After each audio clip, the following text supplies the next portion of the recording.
It's been 10 years since the first Avengers movie hit theaters. I was already 19 years old at the time, yet somehow it feels like this franchise has been there my entire life. Looking at a franchise that is now 28 films deep, you could look back and think them reaching that Avengers movie as their 6th almost felt inevitable. Obviously they would reach that point, how could they not? Everyone loves these movies. Keep in mind, this was still a completely unproven concept. There had been crossover or event films in the past, but always done as goofy gimmicks like Freddy vs. Jason or Alien vs. Predator. It was nothing that anyone put the time or effort into properly building up. Universal Studios' classic monster collection is probably the earliest example of a cinematic universe, but they only started marketing those movies as a complete franchise many years later. That was never how they were first positioned. Even when prior superhero series like Sam Raimi's Spider-Man, Blade, or X-Men had performed well, crossing any of those characters over with other corners of Marvel's catalog never came to fruition. Mostly because the character rights were split across many different studios, but it also just wasn't something you did. A cinematic universe was unheard of and seen as a massive risk. How could you possibly trust the audience to track all these pre-event films? Make them care enough about the characters to want to see them come together, and not have that eventual film just be 6 protagonists all fighting for center stage. Pulling that all together felt doomed to be a catastrophic mishmash of personalities, themes, tones, and styles. There are plenty of people who went to see that Avengers movie simply because they were curious to see someone attempt that. It didn't matter if it was good or bad, we hadn't really seen it before. It feels so clear in hindsight that this was a niche that needed to be filled, treating comic book movies like actual serialized, intertwining comic books. Looking at Phase 1, well, the Iron Man movies were easily the 2 most commercially successful of those first 5. Everything was well enough received to keep things afloat. Nothing was an outright bomb, although Hulk was really flirting with an edge there, and everything was at least liked critically. Those Rotten Tomatoes scores are a little up and down, and those box office numbers look tame compared to the eventual $982 million box office average of those first 23 Infinity Saga films. The later success of the franchise really brought up the average there, but the groundwork had been carefully laid, spacing these releases out, allowing these movies to exist on their own, be developed largely independently, with only the smallest inclusions hinting at the larger universe. Across 4 years, that hype was slowly starting to build, and the audience for the MCU was slowly being found. It's hard to communicate just how much people were boiling over in anticipation by the time the Avengers finally began its marketing. Captain America: The First Avengers post-credit scene is a trailer for the Avengers, which would be coming 1 year later. Superfans were frothing at the mouth, while the general audience had successfully been convinced that this might be worth checking out. There was no such thing as superhero fatigue. That buzzword hadn't emerged yet. All we wanted was to see if this movie could fulfill the promise of an Avengers movie. That year-long gap leading up to the Avengers movie was so smart. And honestly, the naming of the first Avenger being the last film before the team-up was kinda brilliant. They turned every marquee into a piece of marketing for this eventual team-up. People had the Avengers tumbling around in their mind with plenty of time to catch up at home now that we knew these were all connected and were guaranteed to see it all come together. It's easy to take for granted now that these characters come and go within each other's movies so casually. Of course you can just bash these characters together in group movies. Nothing could be simpler, right? For years after, Sony, Fox, and DC have struggled to get their footing and replicate this massive success, while Marvel has been chugging along, making it all look easy. And really, none of them have even come close to building franchises this successful and well liked. But believe me, if that first Avengers movie was poorly received, the word of mouth wouldn't have been nearly as strong. Justice League is the main example of that. They had Superman and Batman in a movie and still struggled. So if the Avengers never caught on and failed to make a substantial profit, this 2012 movie might have been the end of the entire Avengers initiative. No other MCU movie had started filming by the time the Avengers released. Iron Man 3 was deep into pre-production, but if this movie tanked, who knows what would have happened to the franchise. Those doubts were quickly squashed. Lo and behold, the Avengers earned a 91% on Rotten Tomatoes, its reception coming only second to that first Iron Man, and earning Marvel Studios their first ever A+ cinema score, which is basically a measure of how much fun the audience had, propelling it to gross $1.5 billion. It became the third highest grossing movie of all time behind Avatar and the Titanic. The Avengers was the highest grossing movie of 2012 by a margin of nearly $500 million. They wiped the floor with the likes of a successfully rebooted Bond film, the conclusion of Nolan's much beloved Dark Knight trilogy, and the freaking Hobbit. That's stupid. It wasn't even close. Iron Man 3 came a year later, now also earning over $1 billion. Then we have Thor 2, despite having issues, took a 50% box office bump over his origin film. Captain America 2 nearly doubled his initials revenue, and as quickly as that, Marvel had built the confidence to get funky with it, creating riskier movies like Guardians, which then became a massive breakout success all of its own, and even an oddball character like Ant-Man, someone totally unknown, managed to outgross the Incredible Hulk, Thor 1, and Captain America 1 simply because it had that Marvel name attached to it. Age of Ultron came only 3 years later and actually earned slightly less than the initial Avengers. I'm trying really hard to avoid calling it the first Avengers to avoid confusion, so in that way, maybe long term that wasn't the best name for the Captain America movie, but it certainly did its job back in the day. Ultron's reviews were shaky, sitting at a 76 on Rotten Tomatoes. Nothing to turn your nose up at, but not at all up to the standard Marvel had set for themselves. Out of the 11 movies so far, it was the fourth least well received, only topping the likes of The Incredible Hulk, Iron Man 2, and Thor 2. It was many years before any other movies ended up in that bottom of the barrel critically of the MCU. At the time, it was considered a pretty far fall in grace for this building franchise. Maybe they could fail at some point. Even so, it was at that time still the fifth highest grossing movie of all time. Avatar and the Titanic are still up there, now the Avengers and Furious 7. It's funny to see this as an underperformance, but everyone expected it would outperform the original. But come on, it's only a failure relative to the unimaginable towering success of this larger franchise. Luckily, they didn't let it slow their roll. From that point on, Marvel has entered the period we are currently in, a seemingly cannot-fail, unstoppable force of box office and pop culture domination that's now lasted over a decade. The Avengers proved a team-up movie could work.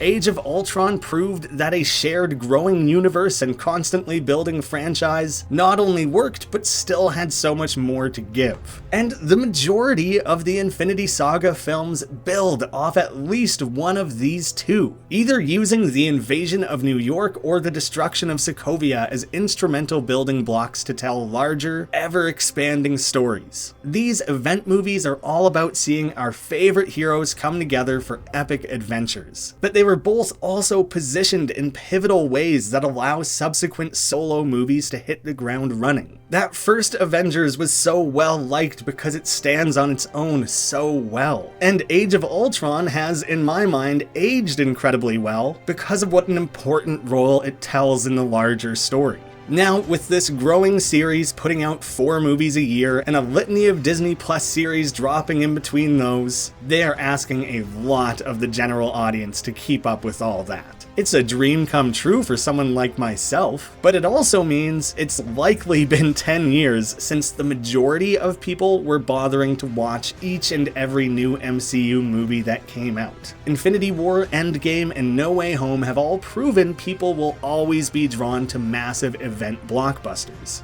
But I don't think we'll ever again capture the magic of those early days when everyone was seemingly paying an equal amount of attention to everything Marvel was cooking up. It was a really exciting time, and it really cemented the legacy of this franchise. In case you skipped ahead in the video, for this review I am pairing up both the original Avengers and Age of Ultron. I think this makes sense on multiple levels, not just for my own sake with video scheduling. Through my Trilogy of Trilogy reviews, I have actually already discussed every pre-Ultron movie other than Guardians of the Galaxy, and that movie had zero impact on the events of Ultron, so we're free and clear in that regard. The other, much larger reason is that the first two and second two Avengers movies exist as pairs delineated by their respective directors. Joss Whedon handled the first two, and Anthony and Joe Russo did the next two. So there shouldn't be any inconsistent directorial stylings that need to be accounted for, but there certainly are differences across all four movies. So I'll use this section to talk in generalities of things that apply to both the Avengers and Age of Ultron. And it just so happens that this first pair of Avengers movies were directed by someone we now know is a big piece of shit. That really sucks to learn, because what Whedon did with these characters, being the first to have them all play together on screen, executing massive splash page style action sequences, keeping the dialogue and exposition light, breezy, and fun, and to then somehow stick the landing on all of that with such a massive pressure and weight looming overhead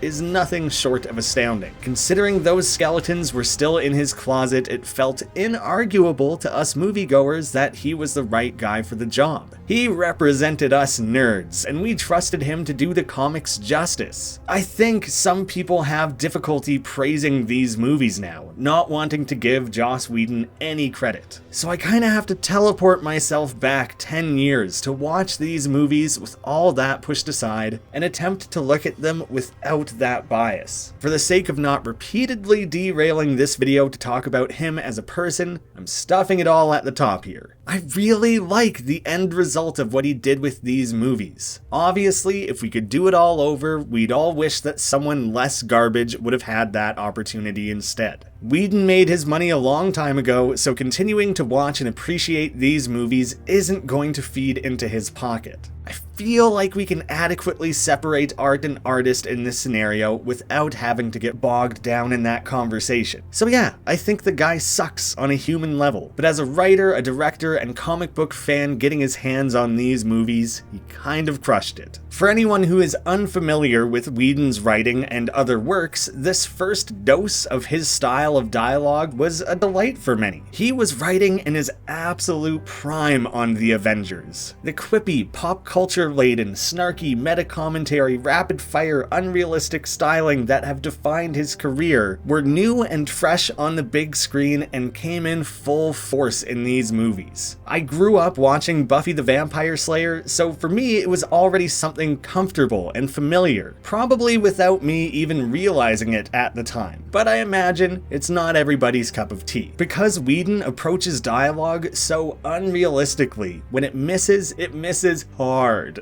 The best way to define his writing style is that every character is using a secret additional superpower they all share to instead deliver the optimal version of their line that they would have written for themselves in their mind later that evening on the drive home. Oh, yes! That's what I should have said! Damn it! Everyone always has the perfect line, comeback, or retort ready to fire at all times. While not always, it is often style over substance. But in The Avengers, he managed to combine that flash with some excellent storytelling, engaging characters, phenomenal performances, clear and believable chemistry, perfect deliveries, all coming across through Marvel's very lived-in world. And that stylish prose felt very at home in a comic book story. We have no quarrel with your people. An ant has no quarrel with a boot. You planning to step on us? This heightened dialogue creates instantly iconic moments, quotable one-liners, while also informing the characters and progressing the story forward. It's a phenomenal juggling act. Once you accept that in your heart, you will know peace. Yeah, you say peace. I kind of think you mean the other thing.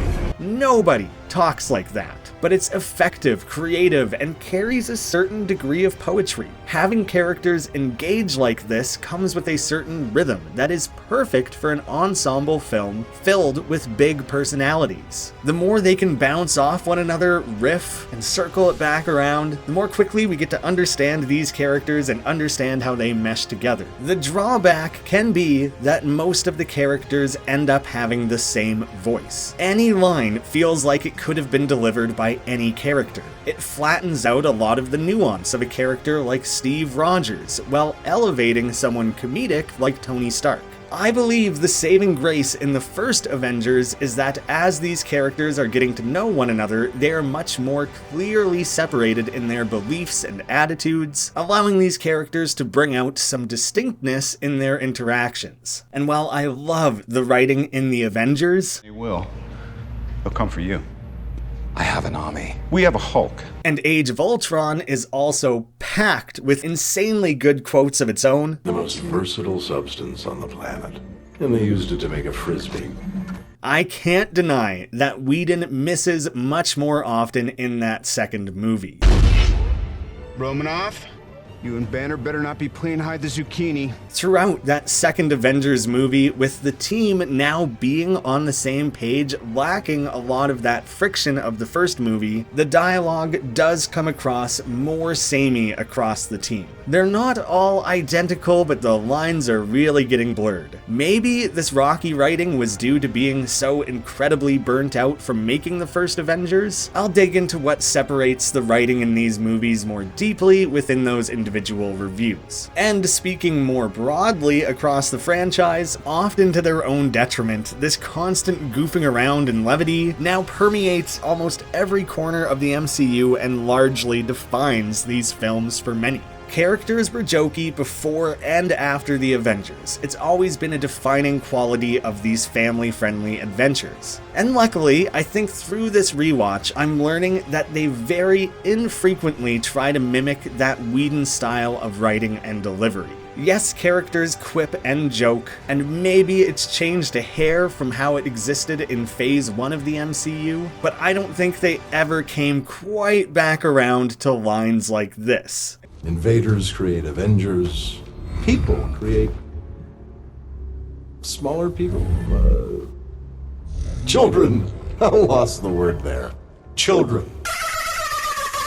Whether or not you like that line, I don't think that level of try-hard quirkiness really exists in that very Whedon-esque way outside of these two movies. Instead, I think it comes down to Robert Downey Jr.'s scene-stealing turn as Tony Stark in 3 movies at this point, combined with the Avengers' runaway success that did firmly inform the studio that audiences love when these movies are through and through comedic. So while I disagree that the entire franchise became a Whedon-inspired quip fest after the Avengers, that movie did perhaps set the precedent that more serious, joke-free sections in the script were not really necessary. It has taken these movies a long time to overcome that, and it still frequently plagues them. But none of the rest of these movies ever again came close to that Whedon maximalist style of writing. While we're talking about ways the Avengers shaped the entirety of the MCU, well, this isn't any one person's fault. The Avengers also marked a turning point where passing one-line references to the larger universe didn't cut it. Ever since then, these movies always include a team-up, a cameo, a substantial name drop, tripping over themselves to set up a future movie or some other direct connection to larger events to make certain you don't forget that you're watching a Marvel Avengers franchise movie.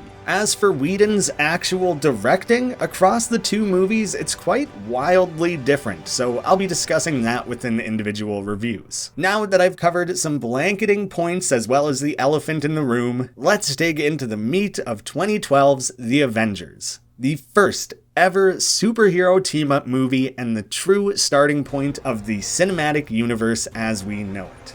This was it. This was the movie that made me and so many other people around the world fall in love with this franchise. There was plenty of enjoyment to be had in the prior Phase 1 movies, but they existed in this bubble where it felt like we could take or leave the movies we wanted, and Iron Man 1 was the only one considered a must-see. I myself had watched them quite casually. Marvel built this event movie in a way that allowed people to enjoy it with zero knowledge of the previous movie. But they also had the confidence to include plenty of gags, references, and beats that rewarded anyone who bothered to watch every other movie first. And suddenly, everyone I knew was a massive Avengers fan and were ranking characters like Captain America higher than Spider-Man on their all-time favorite lists. How wild is that? You look at it now and think, yeah, that's the Avengers. Marvel never would have chose this as their first lineup if they had access to all their characters. And the fact that they had to work so hard to win over the audience, I think, benefited them immensely. In recent years, I've heard people look back more critically at this movie, but I don't think a single person walked out of those theaters without a big smile plastered across their face. Let's talk about Whedon's directing in this first Avengers right away, as it's one of the biggest knocks against the movie that has emerged over time. Overall, this movie largely avoids the washed out gray-on-gray color grading that plagues the middle chunk of the Infinity Saga, but it's still visually lacking in other ways. I think the majority of the action is still phenomenal and mostly looks great. It's filled with incredible moments that feel lifted straight from the pages of the comic books. Maybe not done quite as literally as someone like Zack Snyder does it, but it's more like an inspired by visual reference. That's not the issue I have with it. There is instead an approach here that even in some of the coolest, most well-shot stuff, still leaves everything looking a little off. Joss Whedon came from a background of TV directing and largely pulled from that toolkit for this feature film. Mainly, the aspect ratio is closer to TV than most movies. But also, more than that, it's lit in a way that flattens out most scenes. Not through color, but more through composition, blocking, lens choices, and staging. And something that certainly doesn't help matters, half of this movie takes place on this bland, steel, disinteresting helicarrier setting. And while yes, that features a lot of gray, it's at least not a final pass filter over the entire movie, sucking all the saturation and contrast out of it. Every frame, a painting pretty famously ripped apart this specific dialogue scene as being disinteresting with an unmotivated camera. And while it's not the most visually engaging, I think that discredits it a little too heavily. It's still using basic directorial tricks. For example, Cap and Tony have opposing ideals, so Fury is positioned to physically split them in the wide shot. The camera is moving in the same direction for each of them as they're being drawn into Fury's words. Once he's said his piece, the camera then stops moving around, allowing them to draw their own conclusions. And Tony leaves the table, seemingly rejecting what he's heard. There's nothing groundbreaking there or overtly eye-grabbing, but I don't think this scene would have been better if the camera was zooming around, doing aggressive close-ups or anything super flashy. But combine some pretty standard ways of filming a dialogue scene with this boring set, on top of Whedon obviously leaning on a long career of TV-oriented work, and the end result is a scene that serves as some fairly low-hanging fruit to criticize Whedon's directing. It's not unforgivable, but it does compress several of the issues with the directing in this movie into one scene to easily point to. And while it doesn't totally absolve him of any fault, the thing is, he was trying to achieve something specific that he did actualize pretty damn well, for better or worse. Whedon was actively rejecting the gritty realism that was taking hold of comic book movies after Nolan's Dark Knight trilogy, and he instead aimed to make a bright and cartoony comic book page-feeling film. Nearly a decade earlier, Ang Lee had his insane comic book panel style transitions, and even in the MCU, Kenneth Branagh attempted to make it feel more like a comic book in Thor 1 with his relentless Dutch angles. Directors were out here trying to find a way to bridge the gap between comic and cinema, and Whedon attempted it through a non-cinematic aspect ratio, brightly lit scenes, and plenty of superhero posing. It was a relatively interesting approach. At a time when realism was dominating the comic book movie landscape, Whedon did the inverse approach. He kept the movie's story, tone, costuming, and everything else as fantastical as possible, while filming it in a way that felt like real events rather than something hyper-cinematic. Another way to think of it, rather than asking, how do you make Batman feel realistic? He asked, how do you make someone unrealistic like the Hulk feel like he could be in our real, actual world? It's a mixed bag. There are still some color and grading issues. Like, it's not impossible for a movie set with gray technological interiors and gray cityscape exteriors to pop on screen. Look at Sam Raimi's Spider-Man trilogy, also set in New York, so it's a really good comparison. Raimi keeps things so visually interesting, dynamically lit, and all still shot and presented cinematically. Even when these city shots are both set in the daytime, it's a night and day difference. Again, Whedon played to his personal strengths and chose to do it this way. Nearly any scene that takes place beyond the helicarrier or city streets actively disproves that the entire movie is washed out or completely lacking color or saturation. That just happens to be a product of where the majority of the movie was set. But there's no denying that Iron Man and the Avengers being the most successful and most grayly set and filmed movies of the franchise hurt the cinematography of the MCU for a long time, crushing down the bright weirdness of movies like Doctor Strange and Guardians of the Galaxy. While the TV-esque approach is worth critiquing in this movie, it probably is its biggest standout flaw. I don't think it's as horrible as people say, and doesn't remotely ruin the movie for me. The ways it accidentally destroyed the visual stylings of these movies for the next 5 years is the much larger issue. It affected the franchise much more negatively than it did this actual movie. And it's hard to know if we should blame Whedon and co. or blame the studio for taking the wrong lessons from the success of the Avengers. I mentioned it in a previous one of these videos, it definitely goes back to that Marvel Creative Committee, who's kinda to blame for a lot of the issues in these movies back in the day. They are to blame for squeezing Edgar Wright out of the Ant-Man movie, trying to push Gunn to ditch his 70s soundtrack in Guardians, among 1,000 other decisions that hurt these movies. Smushing everything down into this house style was definitely their fault. But they wouldn't have had that to pull from if some of their directors hadn't done it first. It's a messy situation. Something that feels obvious now, but I think was a really clever aspect of the writing of the Avengers was the use of Loki as the villain. This film had to dedicate so much time to bringing the characters together and selling us on them as a team, so they couldn't really afford time spent on establishing some new villain.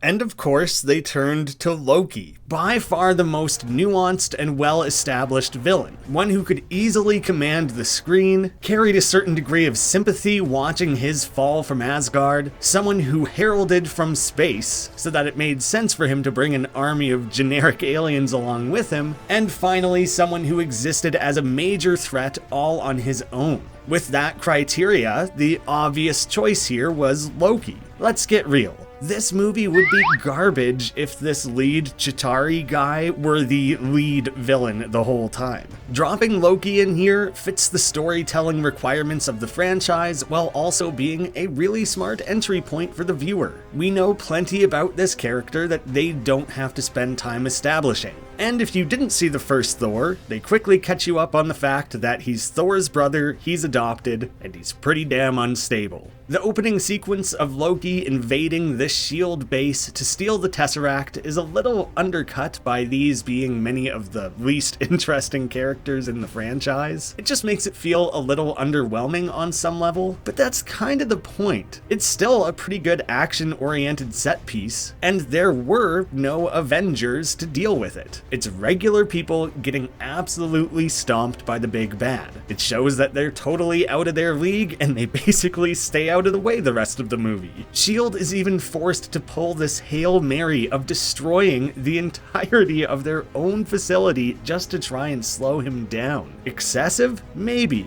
An exciting way to start a movie? You bet. It's a little absurd when Maria and Clint are driving their cars face to face, yet can't shoot each other. Come on, Fury had a more accurate shot out of his helicopter. But I do like that Loki is out there shooting out the back of a truck like he's manning the gun on the back of a warthog in Halo. Things start off with a bang, and we have a hard cut to the title reveal and a tease of that excellent Avengers theme song. To this day, Loki remains one of their most engaging characters, drifting back and forth across that line of full-on villain, still seeking some final redemption. And here we learn that after being lost adrift in the universe, Thanos scooped him up, promising him Earth in exchange for the Tesseract. Thanos is never named in the movie, but we know now it was him who sent Loki. So while the god of mischief appears to want to rule, he is here against his will, being positioned as the villain without any real say in it. And after his life got kind of blown apart in the original Thor, he's leaning further into that and trying to find his place in a fully evil role. But as we come to see more directly in this scene meeting with the Chitauri leader, Loki has been conscripted in this war and is now an unwilling participant. But while he's here, he's trying to take advantage and manipulate this forced position for his own gains. You know, like he does in every movie he's in. So the way the character is written and presented throughout the movie is pretty flat. He just is evil and he's here to do bad things. But anything we read between the lines or the added context we've been given with the movies that came before and after, there's some really interesting progression in his overall character arc taking place throughout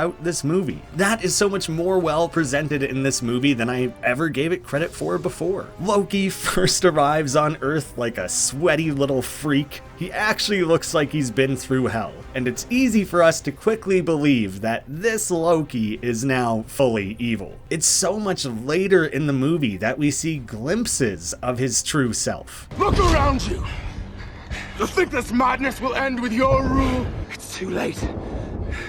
It's too late to stop it. I think they gave us the best of both worlds. A ruthless through and through villain whose only motivation is destruction and to rule, which can be fun to watch, but usually isn't that engaging. But also, there's a depth to the character that still exists below the surface, peeking out in small intervals to show us he as a character extends well beyond the seemingly generic motivations. The assembling of the Avengers in this movie is exceptionally well done. There is a delicate balance here where the movie assumes we know these characters, but it makes sure to introduce them in ways that all serve to inform the audience exactly who they are and where they're coming from, just in case you skipped any previous movies. Hawkeye is taken out of commission right away, so he doesn't really count. At this point in the franchise, he sat up in the tower during one scene in Thor, and at the beginning of this one, he's just camped out somewhere high up and does this over-the-top grapple slide down to the ground floor before disappearing for 2 hours. It sucks for his character, but considering there was so little for the audience to cling to even if they had seen his first appearance, it was probably the right choice to sideline him rather than trying to force us to care about his character alongside everyone and everything else that's going on. We first meet up with Natasha, who's tied up and being interrogated. Iron Man 2 completely ignored the Russian heritage of the character, so I respect Whedon for doing the comics justice and making that trait immediately placed as a focal point. This scene reaffirms how her looks disarm criminals while doing actual espionage work that properly matches her skill set. They also add in a layer of sass to an otherwise very flat character in Iron Man 2. Знаменитая черная вдова. Оказалось просто еще одно красивое личико. Вы правда думаете, что я красива? And finally, she kicks some major ass during this really cool chair fight. It's short, but the way she's leaping and springing around is among her best fight scenes. All of this shows her Black Widow-style tactics of using men's confidence and egos against them. In just a short few minutes, they've upgraded her as both a character and a hero, showing her in action, establishing some of her skills, giving her more of a personality, while also setting up her great scene with Loki later on. Although, it's maybe kinda stupid that she argues to stay on mission after her cover is clearly blown, with Coulson putting them in their place. Ты слушай внимательно. You were at 114 Zelensky Plaza, 3rd floor. We have an F-22 exactly 8 miles out. Put the woman on the phone or I will blow up the block before you can make the lobby. How was she supposed to carry on with this interrogation after that? Nat is summoned first, since she already works for S.H.I.E.L.D. and can then be used to gather up Banner. They could have had Fury, Maria, or Coulson gather every character, but I think it was really smart to create an excuse for characters to start pairing off, testing their personalities against one another, while also using her disarming nature to reach out to someone who is basically a time bomb. But first, we need you to talk to the big guy. Coulson, you know that Stark trusts me about as far as he can throw me. Oh. I've got Stark. You get the big guy. We learn that Banner remains off the grid, isolating himself, yet he can't resist helping others. Bruce is a good person through and through and is risking the stress because he knows there's good he can do where he is. Ruffalo immediately brings a fidgety nervousness to the character that I absolutely adore. It's best seen when he's on his own on the helicarrier, but you can see it in this scene as well. And again, bringing this movie more closely in line with the comics than much of the rest of Phase 1, Hulk is immediately separated from Banner. What if I say no? I'll persuade you. And what if the other guy says no? Hulk isn't and has never been Angry Banner. I feel the Incredible Hulk movie never properly understood that. This movie wisely included an excuse for Bruce Banner to be needed, for his gamma radiation expertise, rather than them asking him directly to fight as Hulk. Again, it's a relief to see this movie respect Banner's intellect much more than his own origin film ever did. I love the gag of Banner slapping the table and yelling, Talk to Fury. He needs you on this. He needs me in a cage? No one's gonna put you in. Stop lying to me! It brings a new layer to the character that Ruffalo nails, and helps this geeky oddball feel more at home alongside these other heroes. There's just a general awkwardness around this nerdy man. Give me more awkward, dorky heroes, please. While I do miss the darker, more terrifying side of the Hulk, I'm not sure it would have matched this movie well. This is instead now a Bruce who has learned to take himself less seriously, but is still aware of how the world perceives him and the Hulk. It also shows how petrified people are of the Hulk, even someone expertly trained and conditioned like Natasha. And it's a great reveal that she obviously wasn't going to come alone to gather him up. Cap is hanging out in an outdated gym, finding small ways to feel at home in these modern times. The music leading into his introduction stands out well above everything else so far, other than the literal Avengers theme stinger. This is one of the only times any of these movies address that he might not be handling the transition to this new time well. They make reference to him being out of place and out of time quite frequently, but we finally have a scene showing him as being somewhat unstable, angry, and fighting this internal conflict. It makes me wish they explored that on a deeper level, rather than it only ever being a joke about how out of place he is. However, another positive on immediate display here is the planning of this franchise and thoughtful positioning of these characters. Maybe it's easy to set things up when you're just playing around with a bunch of MacGuffins, but finding opportunities to tie in Bruce because of the gamma radiation and then bring Cap in, not just because he's a super soldier, but because he's one of only a few people with first-hand experience fighting against the Tesseract. Is there anything you can tell us about the Tesseract that we ought to know now? You should have left it in the ocean.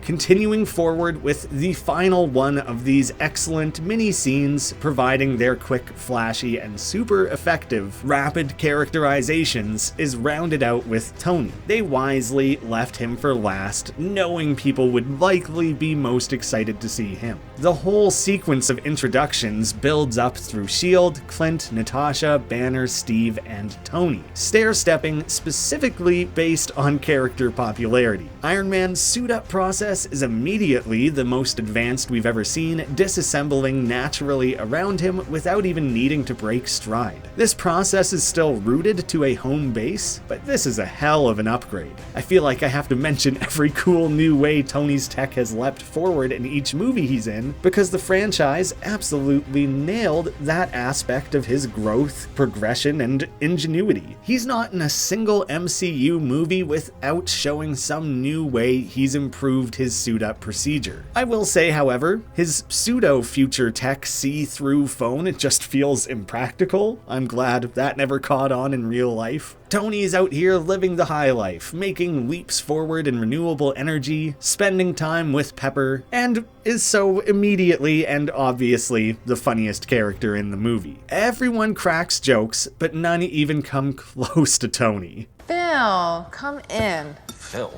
I can't stay. His first name is Agent. Even non-verbal moments easily get a laugh. Well, then... The mix of Whedon's quippy dialogue fits flawlessly with Robert Downey Jr.'s charisma and delivery. This guy is actually the smartest and coolest person in the room in every room he's ever in, so it makes total sense that he'd always have something quick and snappy to say. In general, there is a carefree breeziness around Stark that suits the character incredibly well. He's at his peak here, and it's actually the events of this movie that knock him off that podium. I'm a huge fan of how they've built him up only to shatter him and start his spiral down from this point all the way through to the next Avengers and beyond. This scene also shows how quickly and easily Tony's attention can be pulled away, that when there's a potential threat emerging, he seemingly can't ignore it. It's something that becomes a major hurdle in his relationship, despite this scene also showing us that at this point in time, him and Pepper have kind of found their rhythm. He's making time for her and trying to make his relationship a priority. But the second duty calls, his mind is immediately on the mission. The way they built that up over the years makes the eventual payoff in Endgame all the better. I can't say enough good things about this section of the movie. Moving one scene at a time to reintroduce these characters and assemble the team could so easily be the most boring part of the movie. Yet, each setup is succinct, captures the essence of the character, informs something important about where they're at in life and on their superhero journey, moving it all along at a brisk pace. Coulson gets pulled into the team, sharing some adorable scenes where he fanboys over Captain America, and while this line of his is maybe odd on its own, When he's not that thing, though, guy's like a Stephen Hawking. He's like a smart person. it doesn't quite land as a quality punchline by itself, but it instead serves as a funny setup for a different payoff. And I'd like to know how Loki used it to turn two of the sharpest men I know into his personal flying monkeys. Monkeys. I do not understand. I do.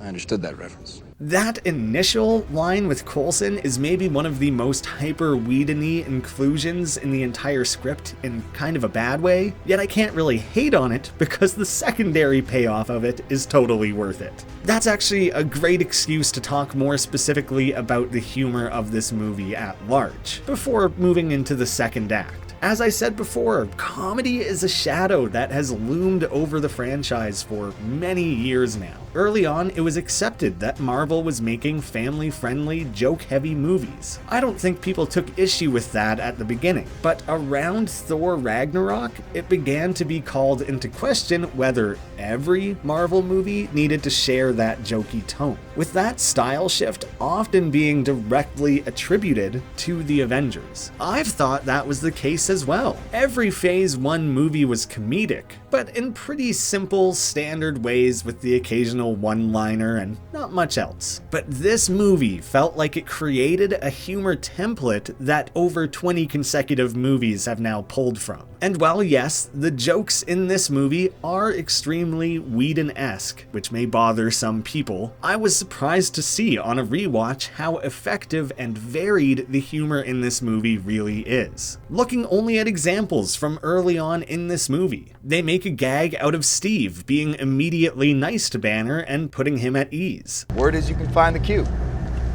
Is that the only word on me? Only word I care about. Banner makes a joke about sticking the Hulk in a submerged, pressurized metal container, only to realize it's instead an aircraft. Oh no, this is much worse. Nick Fury bet Steve Rogers $10 nothing would surprise him, and then they include a non-verbal moment of him paying up while he stares on in utter awe. Coulson and Steve end up standing together, with Coulson nerding out about his Captain America collectible cards. It's a vintage set. Took me a couple of years to collect them all. With the joke there being the context and the fact that we jumped in halfway through a conversation that was previously set up. Did he ask you to sign his Captain America trading cards yet? Trading cards. They're vintage. He's very proud. These are such simple examples strung together in rapid succession. They're not all going for big, gut-busting, laugh-out-loud moments. It's more about keeping things light and fun, yet they reflect meaningfully on the characters and inform their relationships, and often set up things further in the movie or act as foreshadowing. It's all incredibly purposeful. Honestly, I may never speak ill about the humor in this movie again. How it affected future MCU films is a matter to be determined in those individual reviews. And I can't forget about Tony, as Tony Stark is actually the only character in this movie who consistently weaves pop culture references and quips into all his dialogue. Give me a lift? Right. Better clench up, Legolas. Even if he does pronounce it a little strangely. Other characters deliver this style of joke very rarely, but usually still in ways that are left to feel distinct from what he's bringing to the table. If you want to see everything that is Tony Stark distilled into one short scene, watch him arriving on the helicarrier shortly after detaining Loki. Tony saunters into the room, immediately controlling the scene. So already he's walking in mid-sentence giving relationship advice to Coulson. So I'm just saying, pick a weekend. I'll fly you to Portland. Keep love alive. Jumping then from teasing Thor No hard feelings, Point Break. You got a mean swing. to using naval terms while they're in the air, Raise the missing mast. Ship the topsails. calling out an employee for playing Galaga, That man is playing Galaga. Thought we wouldn't notice, but we did. and then trying to get into Fury's headspace with his eye patch. How does Fury even see these? He turns. Sounds exhausting. All of that plays out in like 20 seconds. It's so hilariously well written, and Downey Jr. just nails every syllable of it. He plants a device to hack S.H.I.E.L.D.'s computers, finds some common ground to talk jargon with Banner. All of this showing his wit and abrasiveness, but also that he has more to offer than his Iron Man suit. He has the bite to go with his bark. However, that expertise comes with tolerating his shit-disturbing attitude. Not only are the jokes varied among characters, but even within a single character like Tony, he's dancing between styles of humor at a breakneck clip. As a random aside, I heard an anecdote years ago that Downey Jr. hid snacks all over the set for himself, and the production eventually gave up trying to stop him. It's a funny behind-the-scenes detail, but also this unique quirk of the character. I guess he realized he had something very specific in common with Brad Pitt, which is the unlikely ability to make casually munching on snacks look cooler than smoking a cigarette. That first Iron Man movie very wisely took notice of Robert Downey Jr.'s strengths, and this movie continued on from that first, leveraging those qualities of the actor to great effect. Tony is the main vehicle for comedy in this movie. Everyone has their own funny moments with opportunities seized to give every character their own small gags and chuckles, but without the usual outlet of a blockbuster sidekick or comedic relief character in this heavy-hitting cast, they instead kinda reversed that formula. Maybe a lesser version of this script would have made someone like Coulson fill that role, but here it instead becomes the head of the group cracking jokes and keeping things light, rather than some minor character who had nothing else to contribute. It keeps the focus of the movie on the actual Avengers. Tony is a hyper, confident guy who is constantly running his mouth. So while he's delivering 100 jokes and quips a minute, dialing it up to 11, the jokes are otherwise sprinkled in more sparingly and with greater variety than I remembered.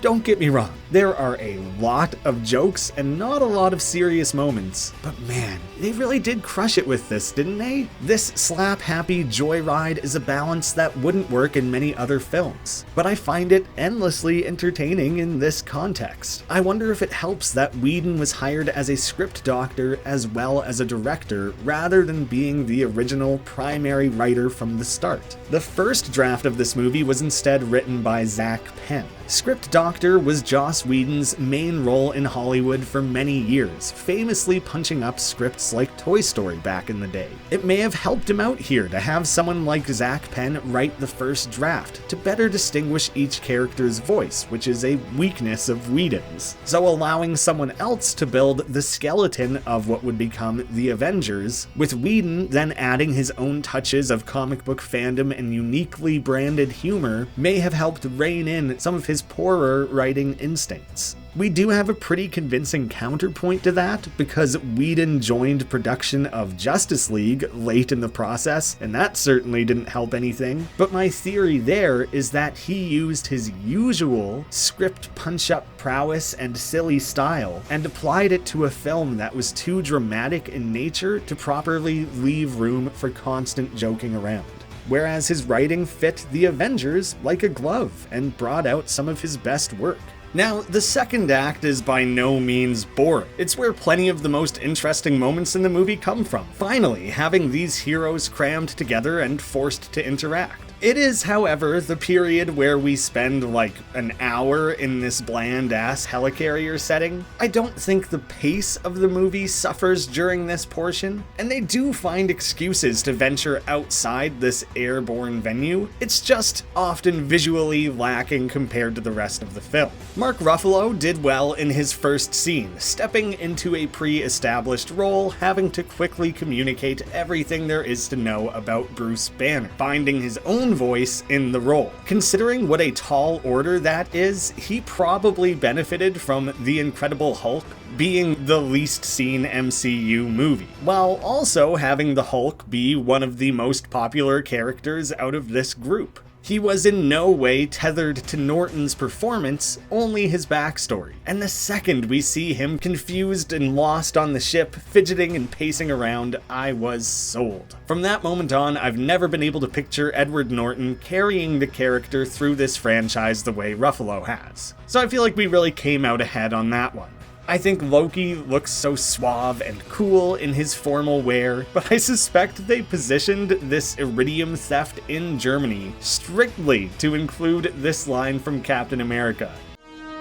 You know, the last time I was in Germany and saw a man standing above everybody else, we ended up disagreeing. The soldier. Loki's not gonna know what any of that means, Cap. Pretty inconsiderate for a guy who clearly has missing references as a bit of a sore spot. Anywho, Loki's eye-scanning device feels unnecessarily cruel and quite brutal, in a way that's fitting of a villain, and everyone very understandably runs in fear.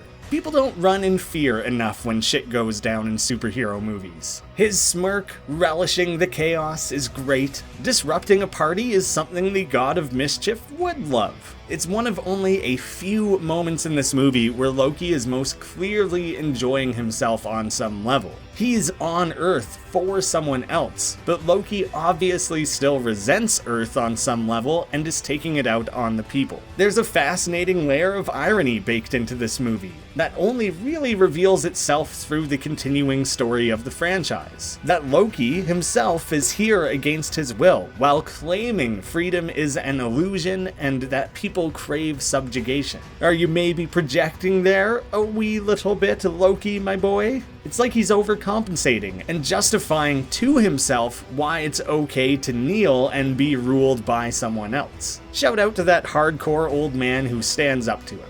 Iron Man drops in with a typical Stark level of flair. It's comical and completely in character to make such a show of his entrance. It's so satisfying when they include the wide shot of these two together for the very first time. It doesn't feel like much now, but remember, 10 years ago, that alone was enough to have people bouncing in their seats. Immediately, Stark starts messing with Cap, and it's funny seeing him be fairly intolerant of that bullshittery. Now we're moving into a scene that is a personal favorite from the movie. Loki is the only one who knows to be concerned when the thunder starts out of nowhere, anticipating Thor's arrival. And with no explanation, he quickly and easily swoops in and yoinks Loki away. We need a plan of attack! I have a plan. Attack. That is an instance where Whedon dialogue manages to come around full circle, eclipsing its own cheesiness and becoming badass. But what's this? Steve is jumping out of the plane with a parachute? What a pussy, am I right? When Thor arrives, his demeanor is carrying straight over from his first movie, still delivering a more formal god portrayal, with that more Shakespearean dialogue and delivery in tow. You have no idea what you're dealing with. Shakespeare in the Park? Doth mother know you weareth her drapes? I really like the way this first movie sets him apart from the group. It's an interesting progression that the more time he spends around humans, the less he talks like this, but I'm glad we had at least one movie where he's totally at odds with the team, because the entire point is what an oddball collective they all make. They acknowledge that Odin is not Loki's father, and they play it up to great effect later on. And he's my brother. He killed 80 people in 2 days. He's adopted. It's such a small moment, but it really does communicate just how honed Hemsworth's comedic chops are. That he was really underutilized early on, especially in these first two Avengers movies. So yes, they address Loki as adopted, but they completely skirt around the whole frost giant thing. It's wild how hard and how quickly this franchise ditched that plot point. I like the idea that even though Thor has shown he isn't fully ready for the throne, he is building a strong personal grasp on what leadership entails. I mean to rule them. Why should I not? You think yourself above them. Oh, yes. Then you miss the truth of ruling, brother. The throne would suit you ill. All of that is great, but the highlight I actually meant to draw attention to before I went on 1,000 tangents is the big matchup of Thor and Iron Man. If you've actually watched all my reviews so far, first off, thank you. That means a lot. That's really awesome. I know it's a lot of hours of content to watch. And second, you know what a sucker I am for creating excuses for these superheroes to test their might against one another. I'm even pretty forgiving of when these matchups feel a little more contrived. Luckily, it makes more sense in this movie compared to almost any other. They don't know or trust each other, he came hurtling out of nowhere, and it immediately comes to blows. Starting right from their pre-fight banter, this is one of the all-time best hero versus hero fights in a movie. Do not touch me again. Then don't take my stuff. Realistically, Thor should be able to crush Iron Man in about 2 seconds. His tech is nowhere near refined enough to sustain a full swing from Mjolnir, and Thor is a near invincible god. So I instead point to a relatively famous Stan Lee quote. Anytime anybody asks you who would win in a fight, the only correct answer is, "The person who'd win in a fight is the person that the scriptwriter wants to win." It's a plot convenience for these two to be equally matched, and I'm okay with that. Say Thor is pulling his swings, or that Iron Man's suit has the structural engineering to sustain that kind of damage. Say whatever you need to. I personally see no need for those mental gymnastics attempting to root a man wearing a suit of metal versus the Norse god of thunder anywhere in reality. Not while this awesomeness is going on in front of me. The fight is loaded with fantastic moments. Thor supercharging Tony's suit, him rocket boosting away from the hammer and turning that around into a thrusted punch. Ending it off with Thor hitting Mjolnir against Cap's shield is just so cool to see. People like to compare and square off iconic superhero tools and weapons as often as the heroes themselves. I think us super nerds are still waiting for the day we get to see an adamantium v vibranium matchup on the big screen. It took about 50 minutes, but at this point, the Avengers are now officially assembled. They are far from being a functioning team, but they've now all been brought together. The pacing thus far has been phenomenal. We've had loads of one-on-one character pairings already, having them size each other up, with plenty of tension and friction among the team. Beyond that, our main threat has been firmly established, and the simple goal of retrieving the Tesseract, while being quite MacGuffin heavy, is straight and clear. It's an incredibly simple plot, but there's too much else going on to worry about anything more complex than this. There's really not a lot to dislike thus far.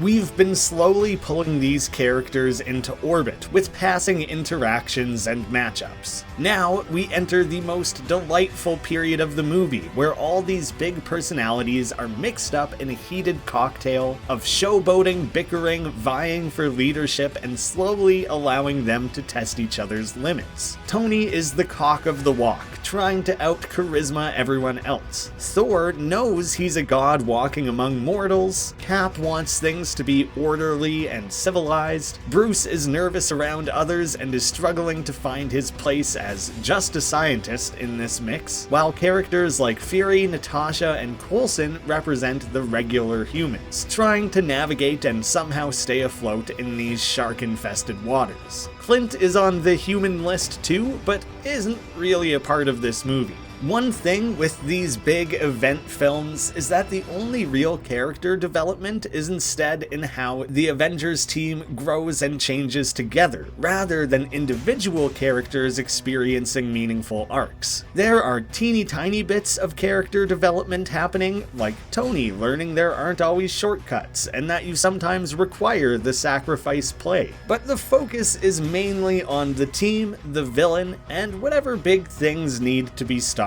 or overcome. There's no good way to give 6+ character arcs while still keeping things entertaining and progressing the plot. I'm totally fine with that, and don't hold it against these movies, unless they actively botch an attempted or forced arc or unjustly regress a character. Luckily, this movie avoids any of those issues. This movie never pauses for deep, serious moments of reflection. It's more like passing glances of intensity. I got low. I didn't see an end, so I put a bullet in my mouth and the other guy spit it out. I'm honestly quite surprised they made that deleted scene of his attempted suicide canon. As someone pointed out in my Incredible Hulk video comments, apparently tie-in comics to the MCU explained that that event is what unearthed Steve Rogers' frozen body. How neat is that? But it's not even the only nod back to the Incredible Hulk.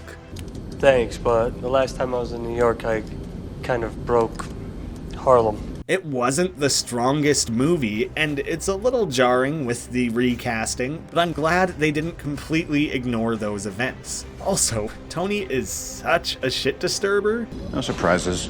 Ow! Hey! Nothing? Are you nuts? Maybe Tony doesn't understand what he's dealing with, but I really like the recurring thread in this movie that he's the only one not afraid of Hulk. And when I say only one, that kind of includes Bruce. You're tiptoeing, big man. You need to strut. He wants to witness Hulk firsthand, and in his own obnoxious way, seems very encouraging and accepting of Banner. It's good to meet you, Dr. Banner. Your work on anti-electron collisions is unparalleled, and I'm a huge fan of the way you lose control and turn into an enormous green rage monster. Thanks. Really, Tony is out here riling everyone up? It goes back to the end of Iron Man 2. It's Agent Romanoff's assessment of you. Read it. Personality overview. Mr. Stark displays compulsive behavior, prone to self-destructive tendencies. I was dying. Textbook narcissism. Tony Stark not recommended? That doesn't make any sense. This is exactly the reason he earned that assessment. It's not all teasing, as he may actually grant Bruce a new perspective on the Hulk. Tony explains that his own arc reactor is a physical part of him. It saved his life and made him who he is today. So you're saying that the Hulk, the other guy, saved my life? That's nice. It's a nice sentiment. Saved it for what? I guess we'll find out. I kinda love their relationship. They share a passion for the science and bond over that. But they also include this characterization of Banner as a fearful loner, and it takes the persistence of the most arrogant and pushy man on the planet to potentially help him see the value in his curse. This movie kinda makes me wish they had made a Tony and Bruce movie along the way. They'd probably have to call it Iron Man 4 or, I don't know, The Science Boys to avoid distribution issues with Universal. But they could have had them being a couple of nerdy bros together exploring early attempts at Ultron or attempting to cure Banner of the Hulk together. And while I think his connection with Banner is better and more well handled in this movie than it potentially ever is again, nothing really compares to the dynamic between Tony and Steve. As soon as they're in a room together, Tony immediately resents Steve because Howard, his father, always talked so highly of him, while Steve feels Tony doesn't live up to the man he knew. Following's not really my style. You're all about style, aren't you? Even more than that, Steve is trying to maintain order and follow the rules, while Tony is actively hacking S.H.I.E.L.D. Next thing, Cap is doing his usual maneuver of going on a solo mission to get results. And it's quite hilarious that he shows up Tony by manually returning with an answer more quickly than he can. And, as an incredible side note, I loved the through line that after the events of Winter Soldier, Ultron, up to Civil War, Tony and Steve undergo major yet logical perspective flips on heroic regulations. I praised that in depth in my Civil War review, but it deserves another tip of the hat for how well realized their conflicting personalities were right from the beginning, and how they grew and changed together. And on some level, they were each successful enough to win the other over to their side. Then, off in the corner, we have Thor. He really has the least to say and do in this movie. I mean, other than Hawkeye, of course. Apparently, Zach Penn originally downplayed his role even further, thinking he wouldn't work on film. It was only after Hemsworth was cast, and with further script contributions from Whedon, that he was really brought back into the fold. No hard feelings, Point Break. You got a mean swing. But come on, Thor has less screen time than Nick Fury in this movie. At least they dedicated one line to where Jane is, and Eric Selvig is a pretty major part of the plot, but it all really adds up to him not being paid a lot of mind in this movie. I'm pretty iffy on the whole concept of Loki being willfully captured. Loki is a prisoner. And why do I feel like he's the only person on this boat that wants to be here? As a plot point, it's mostly used well in this movie, but it was also done in The Dark Knight in 2008 and again in Skyfall, also coming out in 2012. These weren't the first 3 movies to do it, but it suddenly became a far overused trope in every blockbuster. Like it was somehow the only tactic that villains ever seemed to employ. It at least makes sense in this movie that he maybe needed to be near the scepter in order to properly use it to manipulate everyone. They're all vaguely aware he's up to something, but aren't quite sure what. And while I'm sure a 30,000-foot drop would hurt Loki, it doesn't hold up as that great of a threat when leveraged against a supposed god. You get how that works? Ant? Boot. Okay, I do really enjoy the payoff of that earlier exchange. Loki's capture leads into a scene I've always been a little torn on. I will say I think it's much more good than bad, I just have one kind of small nitpick. It starts off with a beat that is an equally great character moment for both Loki and Natasha.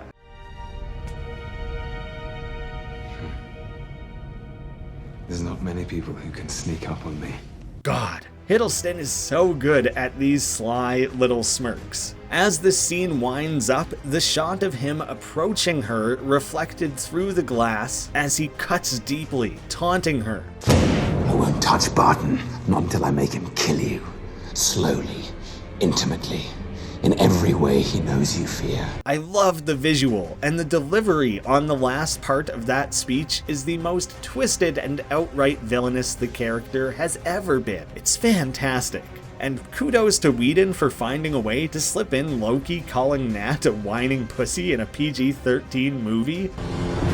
This is my bargain, you mewling quim. It's a solid reveal and great mirror to her introductory scene that the Widow has again lured someone into her trap, outfoxing the god of mischief. Her whole thing is to have him feel like he's winning the exchange and tormenting her, leading to him bragging and tipping his hand. My one gripe is that it feels like an absurd leap in logic from him saying the word monster to her knowing he's trying to unleash the Hulk. It technically makes sense, like, I can follow it, but it's just shy of fully sticking the landing for me.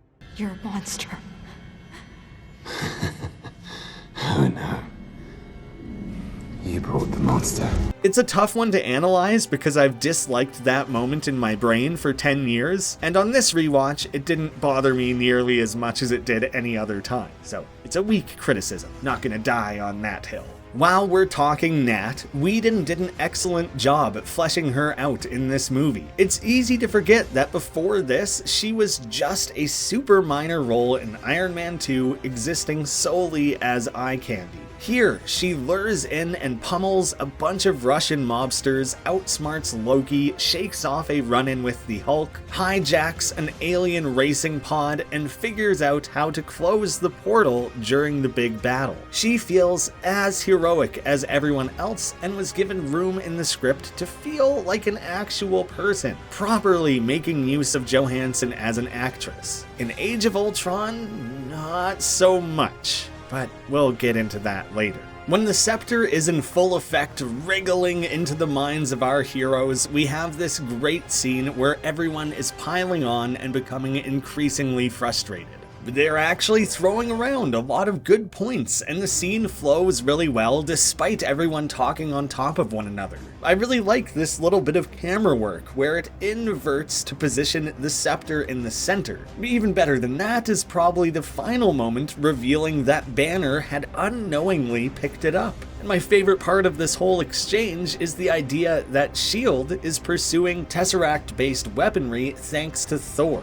We learned that not only are we not alone, but we are hopelessly, hilariously outgunned. The knowledge that aliens and gods are real and that Earth is outmatched is a great in-universe reason for that escalation. The one part of it I dislike is that Tony attempts to argue against a nuclear deterrent strategy. That was like your whole deal in Iron Man 2, dude. You basically claimed that you had personally achieved world peace thanks to you specifically being a living deterrent.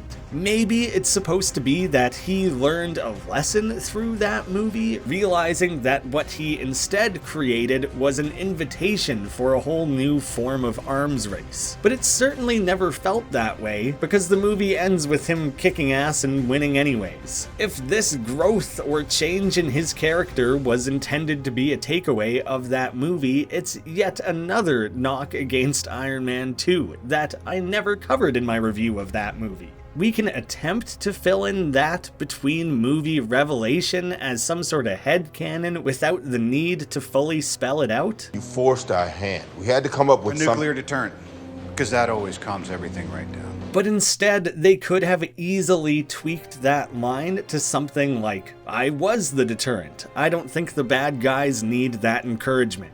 Not as clean of writing as the rest of the movie, I'm no screenwriter, but it's a slight change I'd have appreciated to better bridge those two movies. And the best part of this scene is, of course, when Tony and Steve are pushed into a heated face-to-face.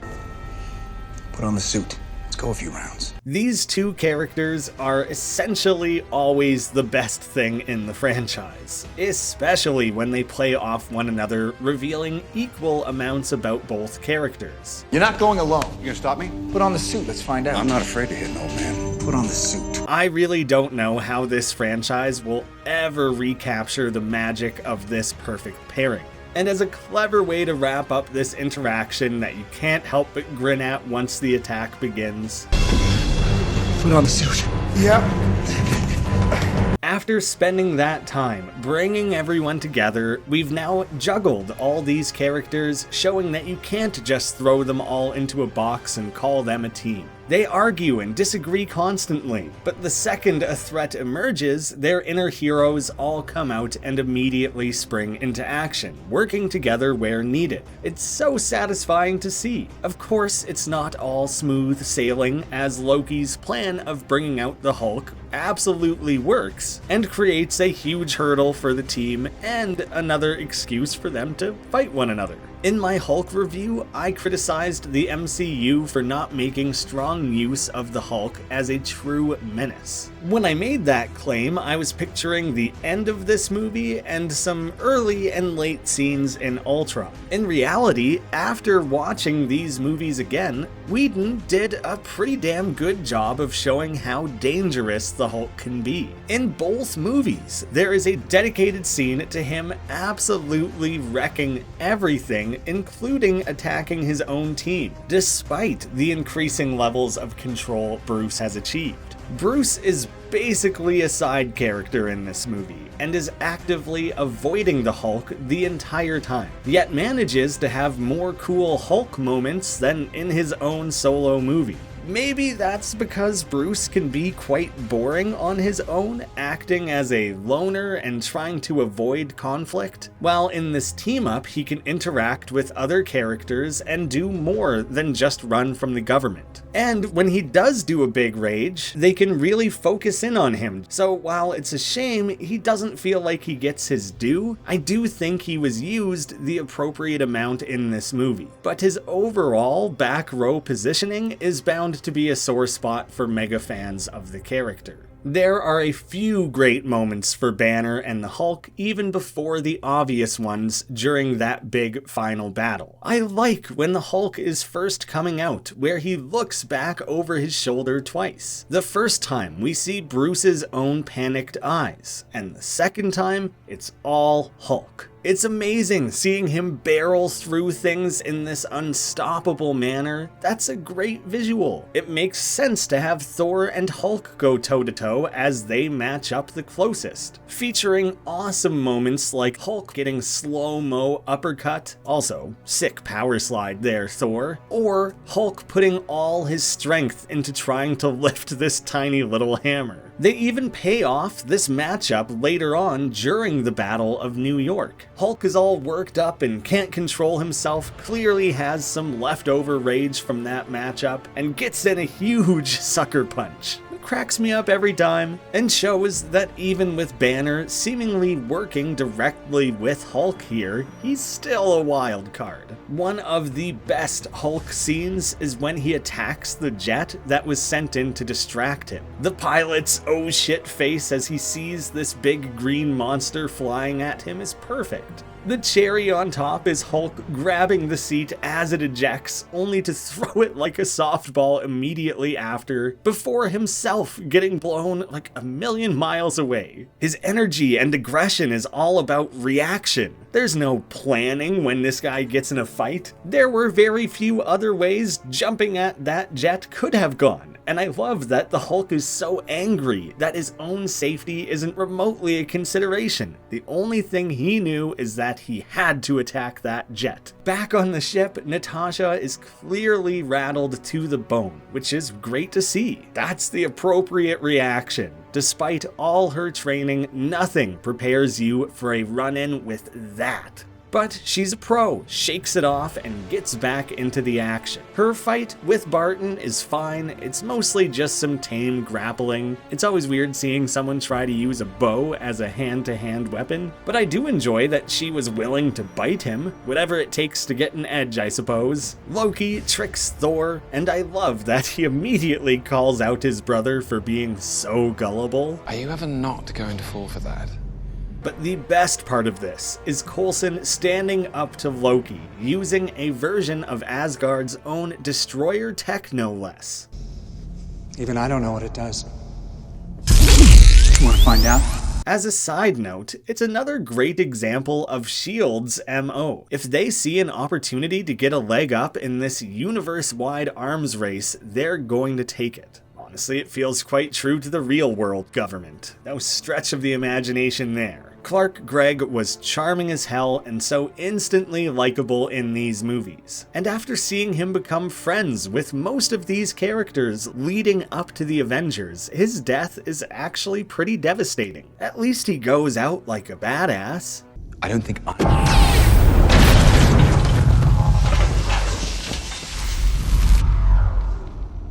So that's what it does. Honestly, hearing that he was coming back for Agents of S.H.I.E.L.D. was the main reason I started that show. Maybe someday I'll go back and watch the rest of it. All of this going on leaves Cap and Tony forced to pair off and work together. I mean, Steve kind of contributes notably less to this effort than Tony, but at least they're starting to find their rhythm. What's it look like in there? It seems to run on some form of electricity.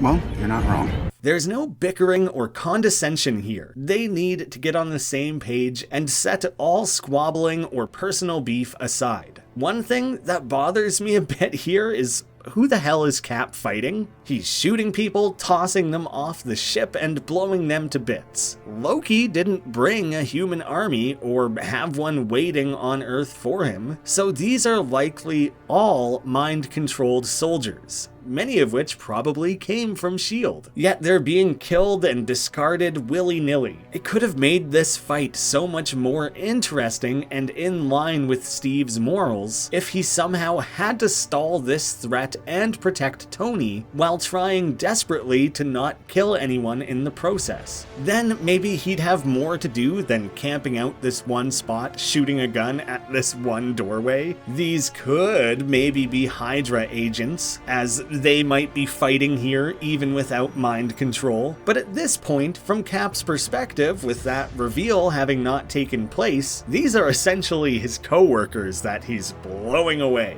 So that bothers me a little bit. Thor gets dropped, and it's pretty tense seeing him try to get his bearings and escape before the crash. Seeing this thing in action, maybe it could have crushed a god. I still have some trouble believing that. I think the worst part of this is that Loki just leaves on a jet suddenly. He's caused some damage, released the Hulk, and dropped a man who's capable of flying out of the ship, and then called his work done. why not blast a massive hole in the carrier? His plan was to put a rift in the team, which he does, but why not just finish the job now or take away this valuable resource of the aircraft? The team was split up and put on the ropes, but there was no reason to let them off easy at this point. You're just trying to make some sporting good fun out of it? Like, what the hell? I mentioned early on that I think the directing of Fury's speech is fine. Like the shot of the cards being thrown across the glass table. I think that's pretty effective. But there's kind of a larger issue here. Steve is the only one in the room who wouldn't already know all this. Meanwhile, Thor, Banner, Clint, and Natasha never even get this rallying speech. Maybe it does the trick and works as intended, as Fury knew that if he convinced Tony and Steve, the rest would follow. But it's maybe a little too clear that Fury is giving this speech to the audience. We then have yet another fantastic scene between these two, with Steve trying to comfort Tony. Is this the first time you lost a soldier?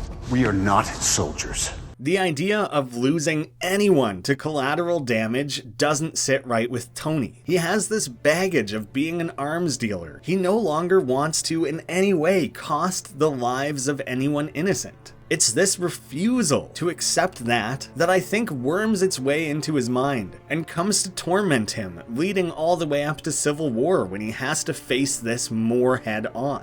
It's important for Tony to learn he can't brush everything away or solve it all with a new piece of tech. There are likely to be casualties in the process. And it shows Steve growing into the role of leader, and he's able to be there for someone like Tony, even though he is both Steve's senior and would never ask for help. Seriously, every time these two are on screen together, it's just excellent. And we're now moving into the thrilling third act. After 5 films of these heroes facing off against lesser mirrors of themselves, the super boring trope of, Iron Man fighting Steel Man, or Super Soldier Cap fighting Super Soldier Skull. It's played out. These third acts also typically wrap up quite quickly, while this movie decided to go full force. I was actually quite worried that this big battle wouldn't hold up, because we've seen heroes fighting hordes of generic aliens multiple times at this point. But they wisely pull the focus off the army only, splitting the mission up and giving our heroes plenty to do, while also trying to square off against Loki and close the portal. It's all quite standard fare, but it keeps everyone busy and gives us 100 small moments to gawk at. So I see nothing wrong with that. It's like the superhero movie equivalent of the big Lord of the Rings battles. Not necessarily in terms of scope or execution, the goals and end results are totally different, but to have all our leads coming together and holding their ground to fight endless hordes of enemies, turning a big final battle into an epic sequence of pure entertainment, reveling in that chaos filled with excellent moments. They knew that making this climax as much of a spectacle as possible and making sure not to rush any of it would make it feel worth the build-up. Fighting a horde of aliens is now something these movies have done maybe a few too many times, but it was fresh and new back in 2012. It lives up to exactly what it needed to be for this movie, and some excellent directing, like during that insane oneer, zooming between every hero, it all elevates an otherwise cookie-cutter finale. And the more it whizzes through their fighting, the more things continue to escalate. And that already brilliant oneer sequence is capped off with the iconic team circle shot, which includes the excellent Avengers theme song. I think that is seared into everyone's brain and is the first image that pops into anyone's mind when they think back to this movie. Again, I know the way things are lit and composited isn't the most exciting thing in this movie. It doesn't carry a lot of drama. But I don't know how anyone can watch this sequence and then claim the CGI in this movie is bad with a straight face. Obviously, there's a lot of green screen going on here. There was literally no other way to do it. I think it looks mostly seamless, and I feel like you would have to choose to take yourself out of the movie to critique and dissect it, rather than any clunky visuals being at fault for taking you out of that experience.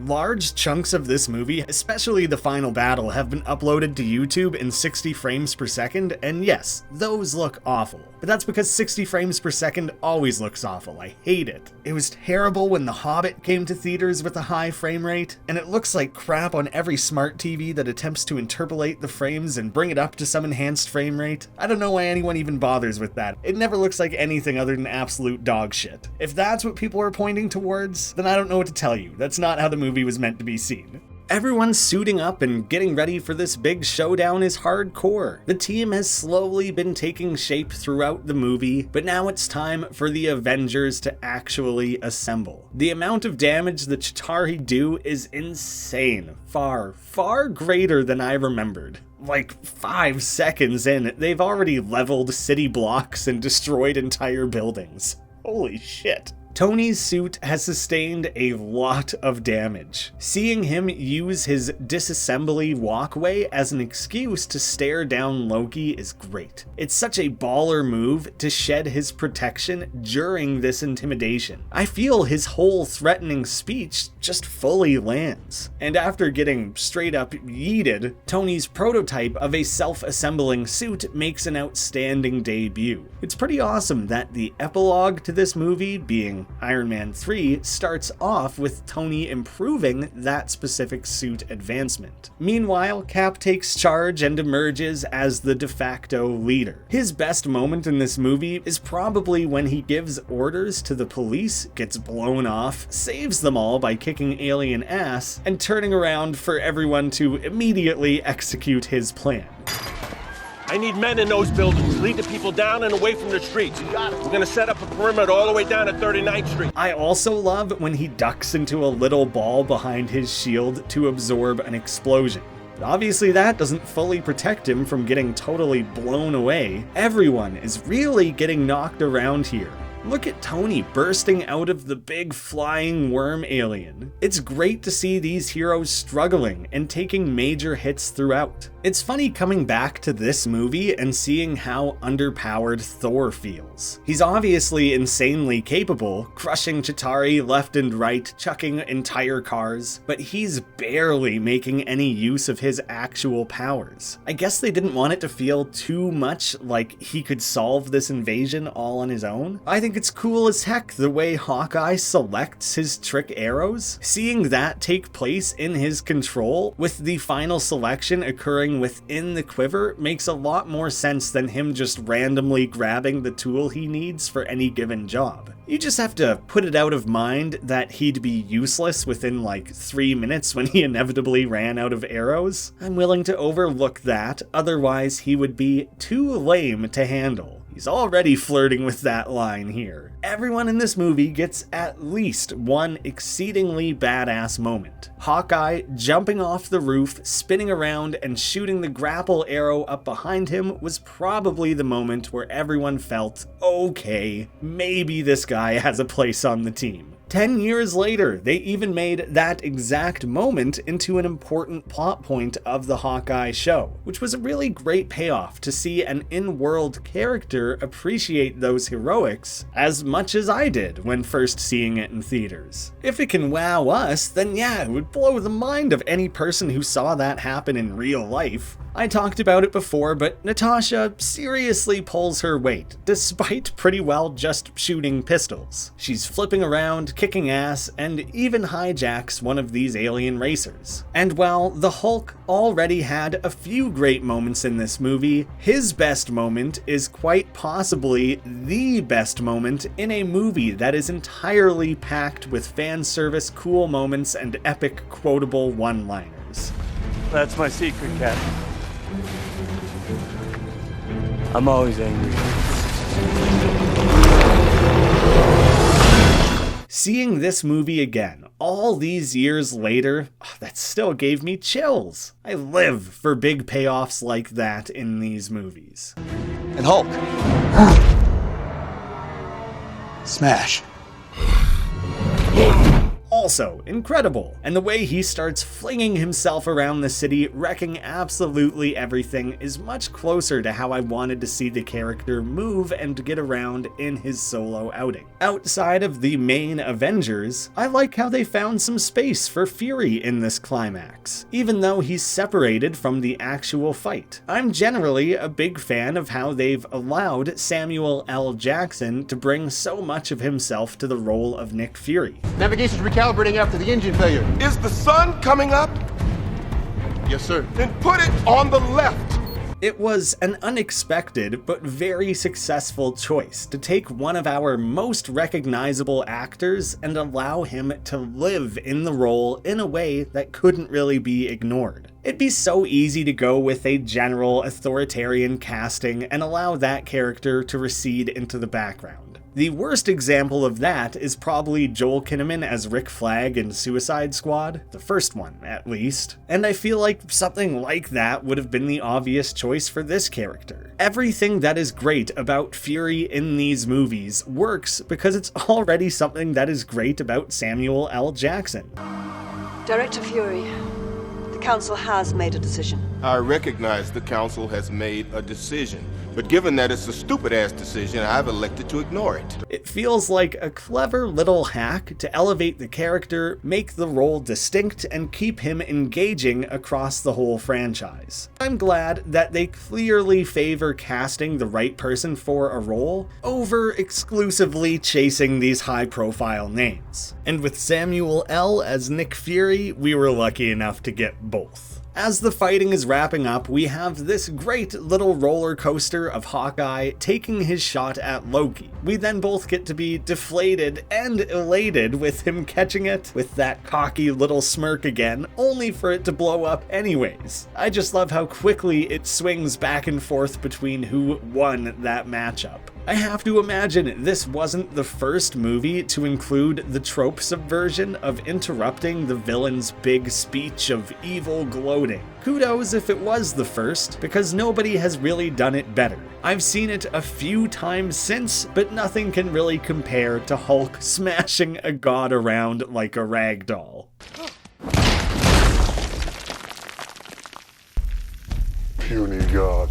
That moment is among the best audience reactions I've ever seen in a theater. It was a great idea to have the government then attempt to nuke Manhattan. That's absolutely insane, but it's not hard to follow how things escalated so quickly. And it adds a ticking clock for our heroes on top of everything else working against this team. It's crushing to have Tony make his final call to Pepper only for her to miss that goodbye. And in general, it's a perfect character moment for Tony to be the one to make the sacrifice play after he and Cap specifically argued over that. You're not the guy to make the sacrifice play. To lay down on a wire and let the other guy crawl over you. I think I would just cut the wire. Everyone's emergency response to Tony falling back to Earth is a little lacking. Does anybody here want to check his pulse or anything? Maybe see if he's breathing? Thank you, Hulk, for doing something. Jeez. There's this wrap-up sort of montage of people being interviewed. It's simple, but it's good to see regular people react to the idea of a superhero team emerging to protect Earth. Small moments like this guy getting his beard styled like Tony, or the Hulk now being seen publicly as a hero. And to close it all out, the A being the only letter left on Stark's building after all this is corny, but I think that's exactly why I like it. The end credits are just these 3D modeled statues. It's kind of neat to get close-ups of all their gear and stuff, but I think it's a little underwhelming. It's wild how far CGI has come in this time. Their quick tease of Thanos looks fine, but it's nothing compared to what they eventually achieved. I remember having to immediately Google who the heck was that in the credits of this movie, and the realization that they were planning that far ahead was so satisfying. At the time, along with most other people, I didn't have any familiarity with Thanos, so the line in this scene was lost on me. To challenge them is to court death.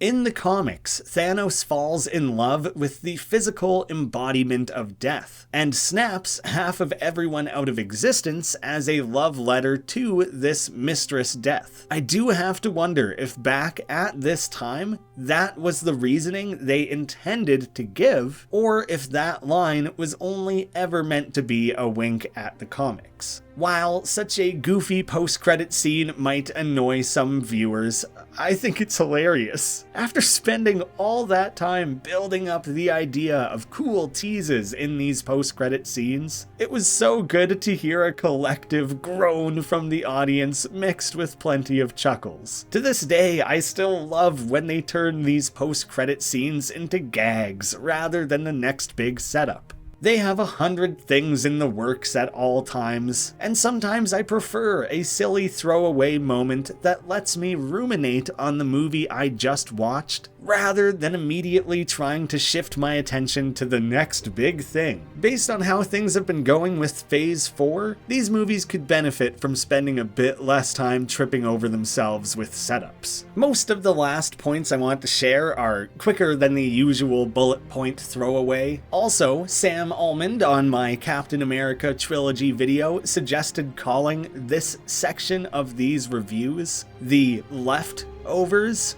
two left thumbs, and I thought that was perfect. Feel free to pitch other suggestions, but for now, that's the title. So cheers, Sam. So, leftovers for the Avengers. For starters, we need to talk about Cap's suit. There's not much to say about anybody else's. They all look good and basically the same as the movie they were most recently in, but none stick out nearly as poorly as this flat blue, cheap Halloween store knockoff suit. I personally like the simple argument Coulson gives for keeping the old-fashioned Stars and Stripes costume.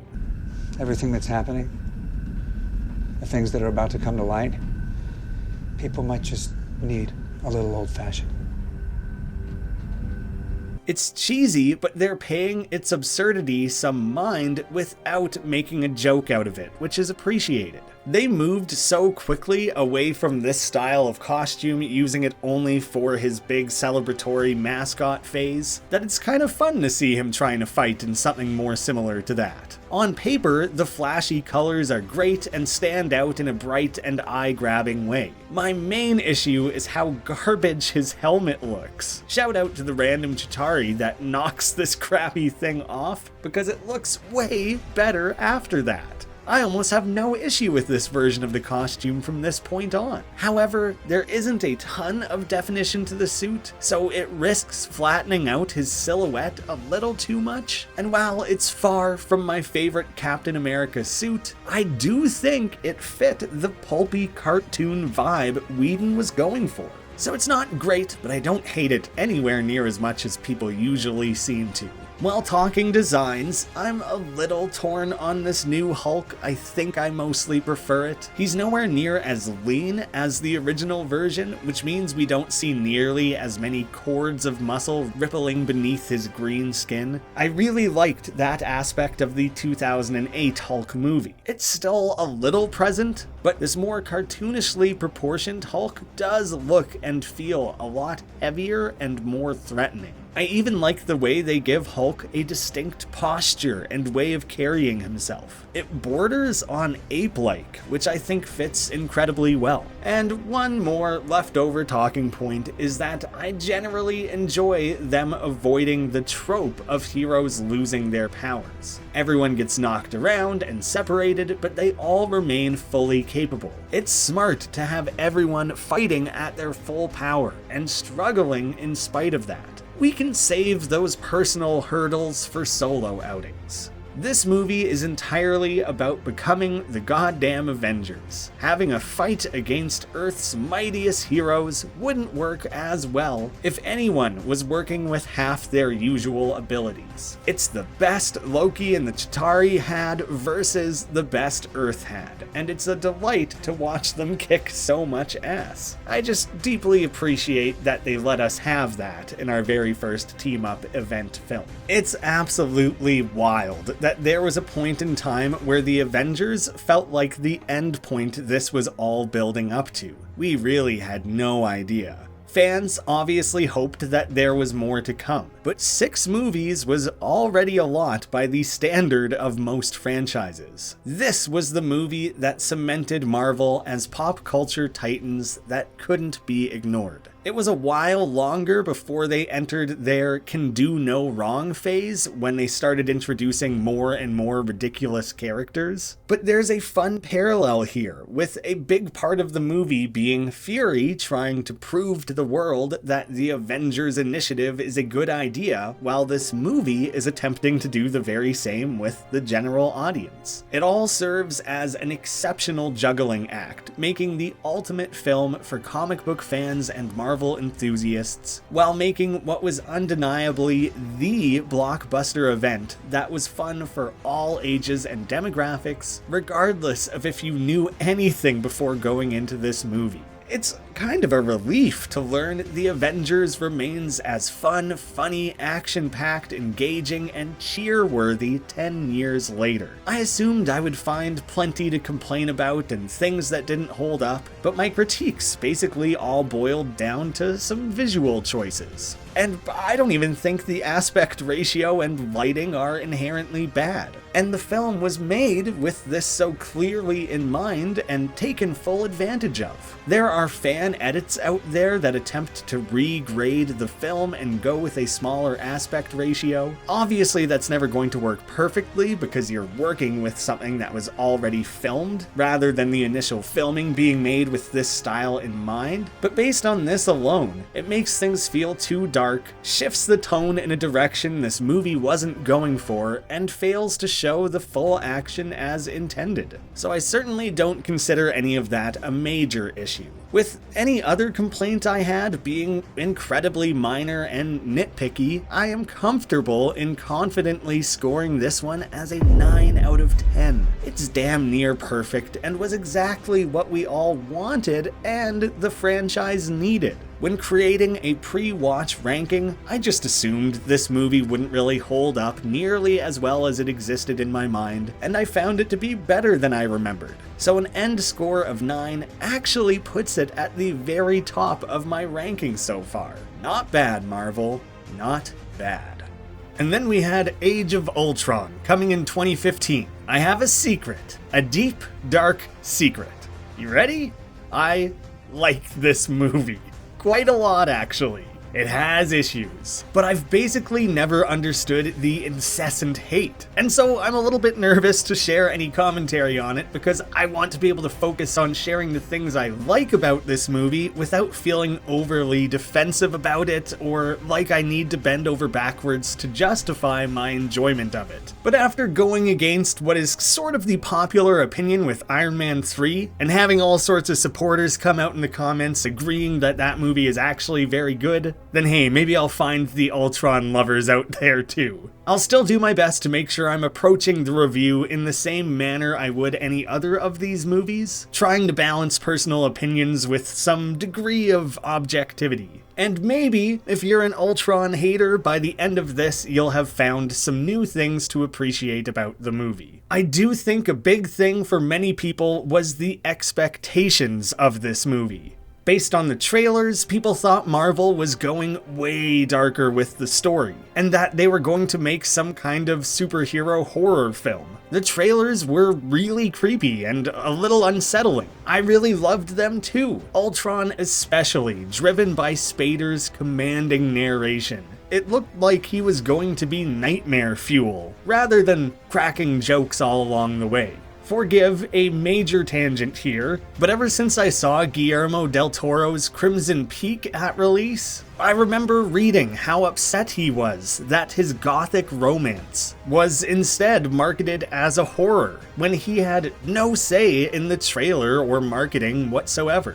That expectation set by the trailers led to a mixed reception, as people had been advertised something very different from what they got. It creates a scenario where people aren't judging the material on its own. As if I wasn't already soured on trailers for often spoiling entire movies, Crimson Peak was the example that led to me largely discrediting trailers as being anything reliable or representative of the end product. An auteur horror director like Robert Eggers made his big-budget fantasy revenge movie The Northman, and it's being marketed like an action-adventure. Also, auteur and horror are two words that I already struggle to get out properly, so having to say auteur horror is like, it's just marbles in my mouth. Trailers can be a ton of fun. I'd point to Mission Impossible Fallout or the new Batman. Those are unreal good trailers. But it's a risky game to bank your enjoyment of a movie on what was shown in what amounts to a 2-minute ad designed explicitly to get us into a theater. If a movie were a burger, then the trailer is that fake version of the burger assembled by food stylists to be the most appealing thing to the most number of people. And that's not always going to be reflective of the actual end product. Looking back to Marvel, while a super dark, frightening version of Age of Ultron sounds cool, I am putting that out of mind and reviewing the final movie without consideration of the product the trailer creators tried to sell us on. It seems unfair to judge a movie based on a version of it that was never intended to be. But it does provide a great opportunity to talk about the overall presentation of this sequel. If I hadn't already hammered on about it, it might not be obvious that this was again directed by Joss Whedon. He took a dramatically different approach this time, opting for a far more cinematic visual language. Compare any two shots between these Avengers movies, it literally doesn't matter which, and they look so wildly different. The aspect ratio is back to what we'd expect, everything is much darker, and the contrast is dialed way up. Considering this movie released surrounded by the likes of Guardians 1, Ant-Man, Civil War, and Doctor Strange, 4 movies that are horribly graded and washed out, I'm shocked to see how great this movie looks. It's far from the best in the franchise. I think many of the action scenes have gray settings fighting gray robots, and some of the more subdued tones were used as a cheat to make the movie feel more serious. So while I think the higher contrast gives the movie richer depth, it does occasionally still mute colors. It was mostly balanced in a way that allows the red, green, blue, purple, and other bright, loud colors of our heroes to pop on screen. It was a really fun idea to have these brightly colored heroes fighting in the snow. Everything is so bright and clear and defined, even when it's graded to be a little more dull than reality. Overall, I think the action scenes suffer from color correcting more than any dialogue scenes. But I've never found anything hard to track during this movie. The action is still clean and clear. If they had managed to make the entire movie look as good as any of the scenes where characters are standing around and hanging out, it'd be among the best looking Marvel films ever. So I think the look of this movie is 2 steps forward and 1 step back compared to the first Avengers. But it still feels like an overall improvement to me, and is far from being a drawback of any kind. Apparently, this movie had a lot of studio meddling. I'm very used to the end result of quote-unquote studio meddling being something like Suicide Squad. It was much more minor on this production, but still had large ramifications on the end product. Whedon was burnt out from making the first movie, and was now being handed the duty of writing the script from scratch on top of it all. Whedon wanted to mix things up, making a smaller, more personal story with these characters, and was told to repeat as much of the formula of the first Avengers as possible. That was the whole reason they hired him back.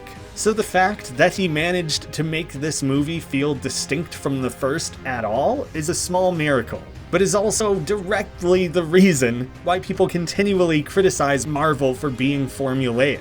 Anyone who tried to do anything distinct was told by the studio heads to make it more like the ones that were successful. This again goes back to the era of the Marvel Creative Committee. Ike Perlmutter, famous hater of women and member of the Marvel Creative Committee, wanted Whedon to cut the barn scene, and only allowed him to keep it if he dedicated enough time to setting up Thor Ragnarok. Hence the stupid Thor vision pool scene. And for some larger context, by the time this creative committee was dissolved, Civil War had already been shot and Doctor Strange was deep into production. So looking at this franchise, it makes sense of why many of these movies at this time looked visually dull. It was the creative committee trying to squash down their creators and stick to a bland, safer house style. New life being breathed into the franchise around 2017 with Ragnarok and Guardians 2 came immediately following the disbanding of the Marvel Creative Committee. Woohoo! But the making of Age of Ultron was still an uphill battle. I want to talk about Ultron early on, as I really like the character. I think everyone can agree that Spader is a legend, and his voice alone made him a great choice. As an actor, he is so good at delivering his lines with so much weight and gravitas, and the few times in this movie where he's given that opportunity. But, like the men said, what doesn't kill you just makes me stronger. He is so wildly intimidating. I think that entire scene is also well lit and filmed, and his final design is excellent. Obviously, performance is not the issue here. Spader is unreal in the role. And while touching on his design, yes, it is weird that they gave Ultron lips. And maybe he would have been scarier and more intimidating in a different way without an articulating face. But I also think it would have risked washing out some of the nuance in Spader's delivery. He's crushing it. I want him to emote. I wouldn't want it to be made stiff or more robotic. And even if his delivery remained the same, I think a neutral face would have been a bit of a disservice. I'm also certain there's some shallow metaphorical purpose to be read into it, like Ultron hates humanity, yet chose to make himself a bipedal anthropomorphized being. He believes he's evolved past it, yet remains physically connected. Something like that. Sure, why not? The one time I dislike it, though, is when his heart gets ripped out. Why is he gasping in pain? Is he just that committed to the bit? And why did you build yourself an oily little robot heart, you weirdo? It just doesn't make any sense. I think people mostly took issue with the sassy goofball characterization. While that is especially odd considering the actor they cast, as he could have easily given us a genuinely terrifying villain, I actually like how Ultron is written in this movie. Not all of it works. Children, I lost the word there. Like, come on, man. You have access to the entirety of the internet and you miss a single word? It's just kind of strange. Maybe it's a processing limitation or a product of him being young. But neither of those explanations is really satisfactory to me. Beyond that, I think the majority of his other gags do work well for me. I will not be blackmailed by some ineffectual, privileged, effete, soft-penis debutante. You want to start a street fight with me, bring it on, but you're going to be surprised by how ugly it gets. You don't even know my real name. I'm the Lizard King. No, wait, sorry, not that one. Is that why you've come? To end the Avengers? I've come to save the world. But also, yeah.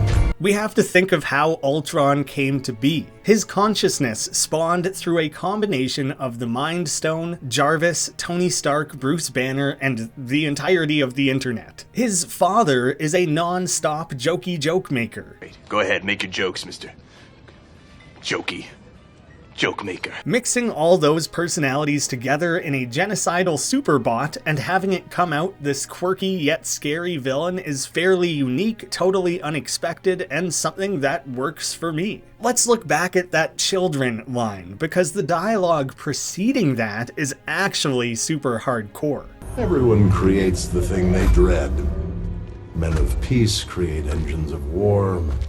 Invaders create Avengers. I wish that the script left room for Ultron to jump between that level of intensity and insanity, more often separated out from the little comedic beats. What's the vibranium for?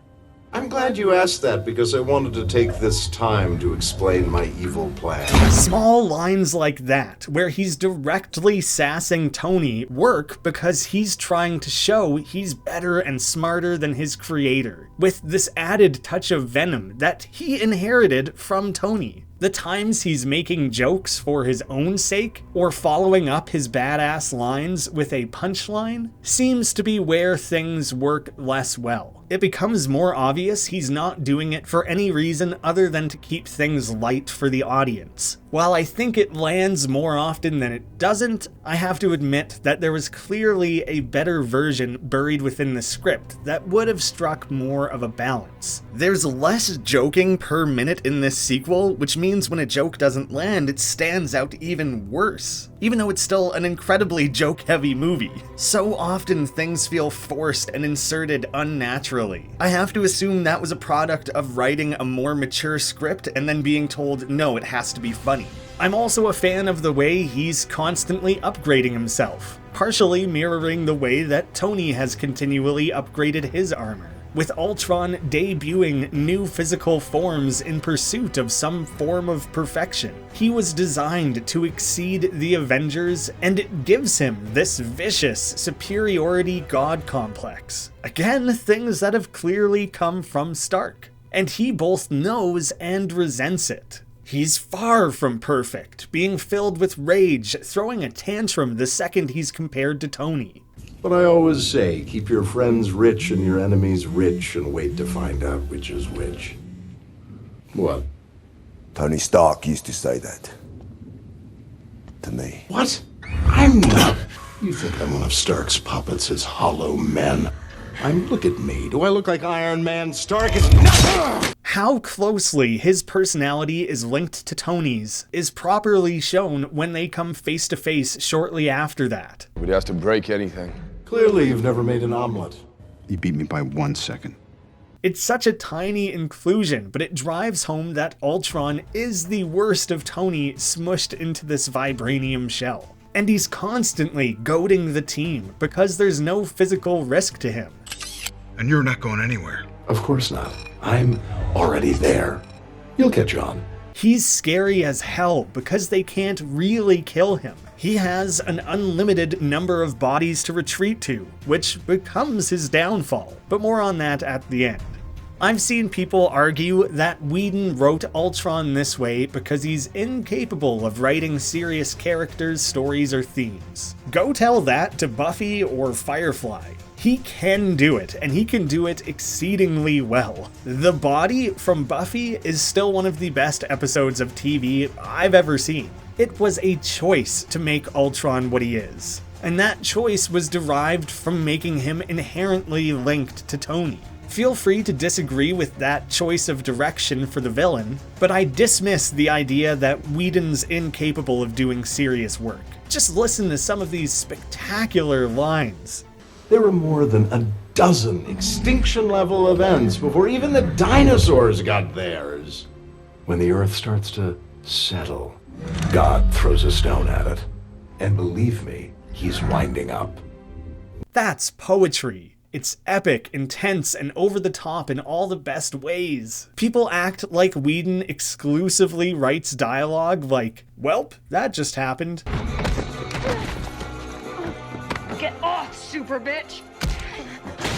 And it really minimizes what a great writer he can be. They further humanize Ultron beyond all that. He grows a clear attachment to the twins, and when they eventually betray him, we witness every insecurity of his come pouring out. Please, don't do this.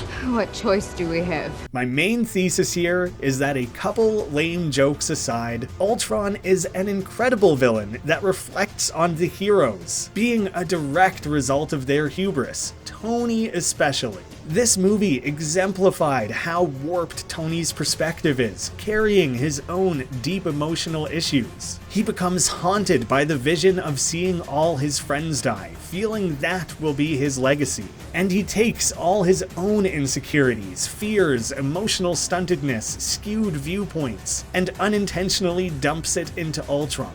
And finally, this is driven home by Wanda having peeked into both Tony and Ultron's minds. In an interesting way, she understands Tony better than probably anybody else on the team thanks to this. And through that, she recognizes how directly linked these characters are. Ultron can't tell the difference between saving the world and destroying it.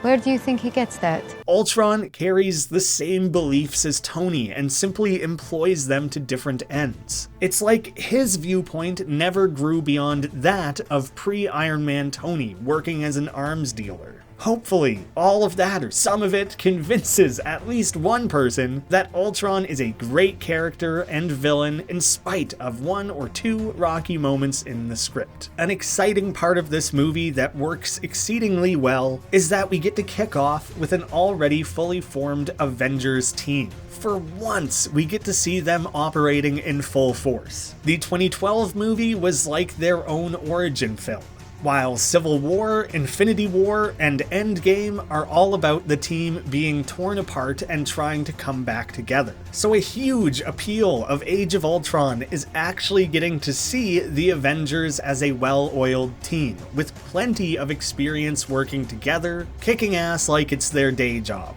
Because it is. The movie opens with them retrieving the scepter again, as they now know that S.H.I.E.L.D. was instead Hydra, meaning they previously handed the scepter straight over to the enemy. The movie opens with an absolutely wonderful sequence, playing out a continuous shot of our heroes ripping through goons, before all coming together for a big action pose. Whedon just gets how to turn these flashy sequences into splash page worthy moments. He has a great eye for making these already cool sequences feel pulled straight from the pages of a comic. So that quality of his directing has definitely carried over.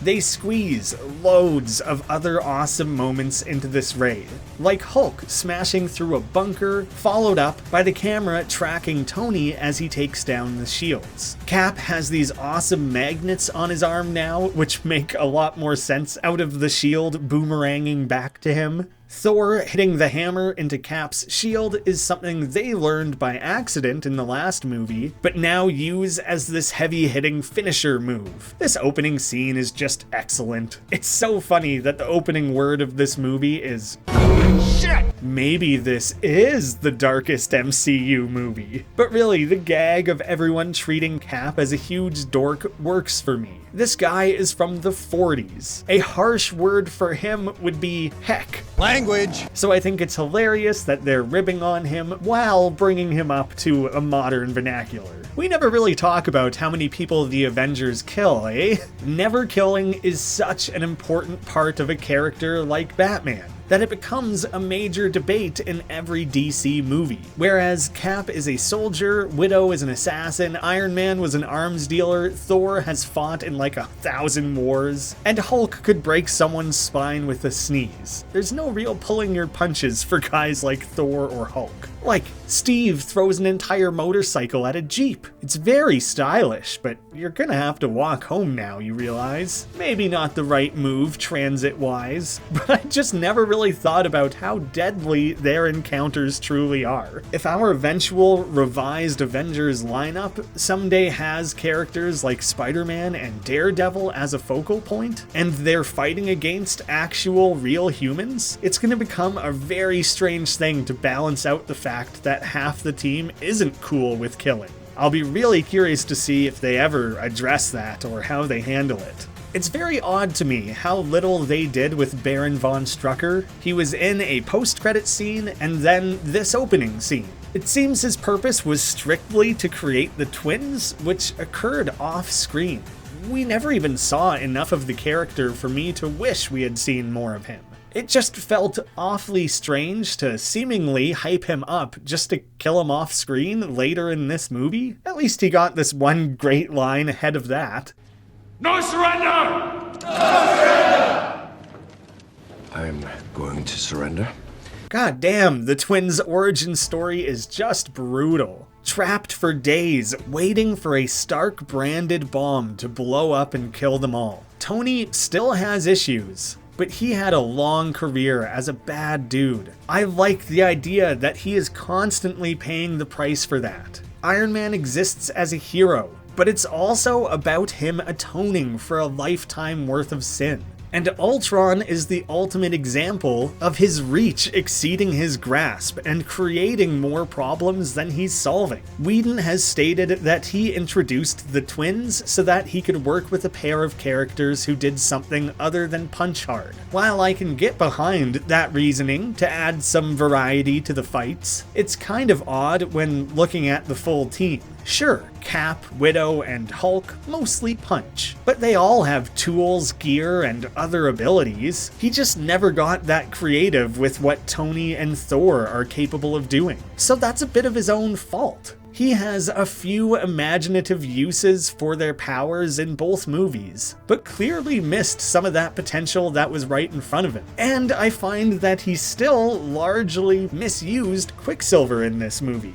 Maybe it's unfair because he had to live up to the incredibly successful Fox version of the character, but he rarely did slow-mo speedster scenes, and mostly just did these blue motion blurs. So he managed to still somehow choose to present the least interesting version of that character's powers. I also feel like from an acting perspective, that Aaron Taylor Johnson was kinda wasted in the role.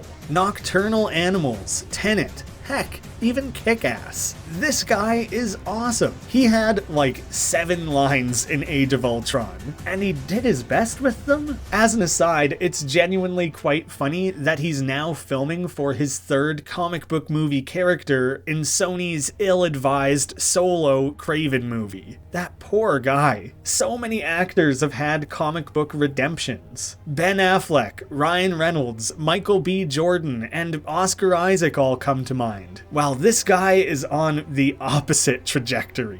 His introduction works well, and I like that it's done from the Avengers' perspective in this particular moment. Watching him wreck Hawkeye and Cap in a way where we can't even see what's going on makes him feel incredibly strong, although he pretty well never feels up to that level again anywhere else in the movie. This version of the character isn't used to facing other superpowered individuals and is shown to get tired easily, so he's never much of a threat. They had to cap his powers somehow. Then, Wanda, on the other hand, I have no notes. Elizabeth Olsen is perfect in the role. Back to the raid scene. First, allow me to chastise Tony for stepping out of his suit. His ability to do so is a cool upgrade, and I think Sentry Mode is also a dope idea. But what if literally anything happens here, dude? Some booby traps? Someone comes running around any corner other than where your Sentry Mode is pointed? You're gonna wish you had that suit on. But Robert Downey Jr. is immediately doing his thing, taking a barely funny line. Please be a secret door, please be a secret door, please be a secret door.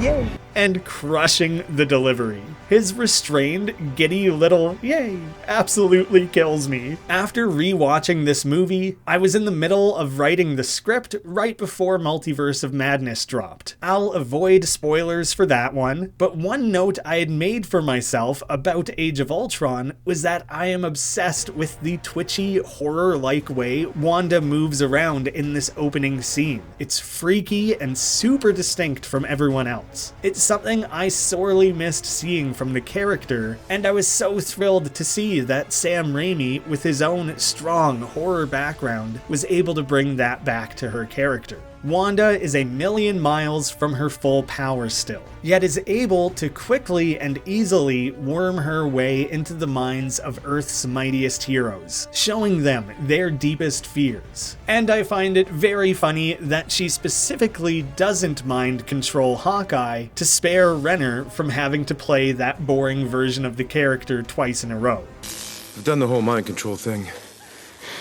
Not a fan. Look at her sinister grin as Tony takes the scepter. It's horrific. Elizabeth Olsen does such phenomenal work with this character right from the very beginning. There's a reason Wanda has become many people's favorite character in the franchise. Well, she's one of mine. I'd be surprised if many people would disagree with that. As things are wrapping up, we get a first look at Tony's Iron Legion. I think it's incredibly significant that our first look at this is in the context of people actively rejecting it. Tony is trying to force this solution on the world, and no one was asking for it. But the concept of him introducing this and playing around with the idea makes complete sense for his character trajectory. Since destroying all his suits in Iron Man 3, he is looking for ways to protect the planet without having to suit up himself every time. And it perfectly paves the way for creating a more advanced AI that would be capable of autonomously carrying out that role. I wish we could have learned a little bit more about how the team learned to calm down the Hulk and how Natasha and Bruce formed that specific special bond. I actually quite like the idea of these two's blossoming relationship. I mean, other than the fact that Ruffalo is 17 years older. Ugh. But showing Natasha crushing on Bruce while he's equal parts oblivious and frightened of that prospect allows us to fill in some blanks of how this all came to be, that it's clearly been slowly building for a while now.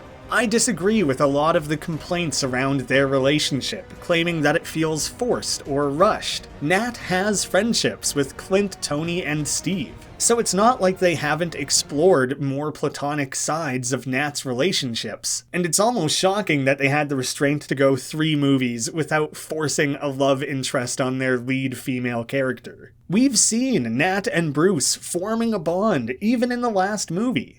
So, this all seems horrible. I've seen worse. Sorry. No, we could use a little worse. Between moments like that, or literally the opening scene of her retrieving Bruce, they're clearly shown to have some level of rapport. Well, I'm sure it took a lot to go from fleeting interactions like that, all the way through to her being the one capable of doing the lullaby. They've clearly been avenging for a few years at this point. Look at them flirting at the party. I've seen her flirt. Up close. This ain't that. I don't see anything forced or rushed here. She explicitly states why she's falling for him. All my friends are fighters. And here comes this guy.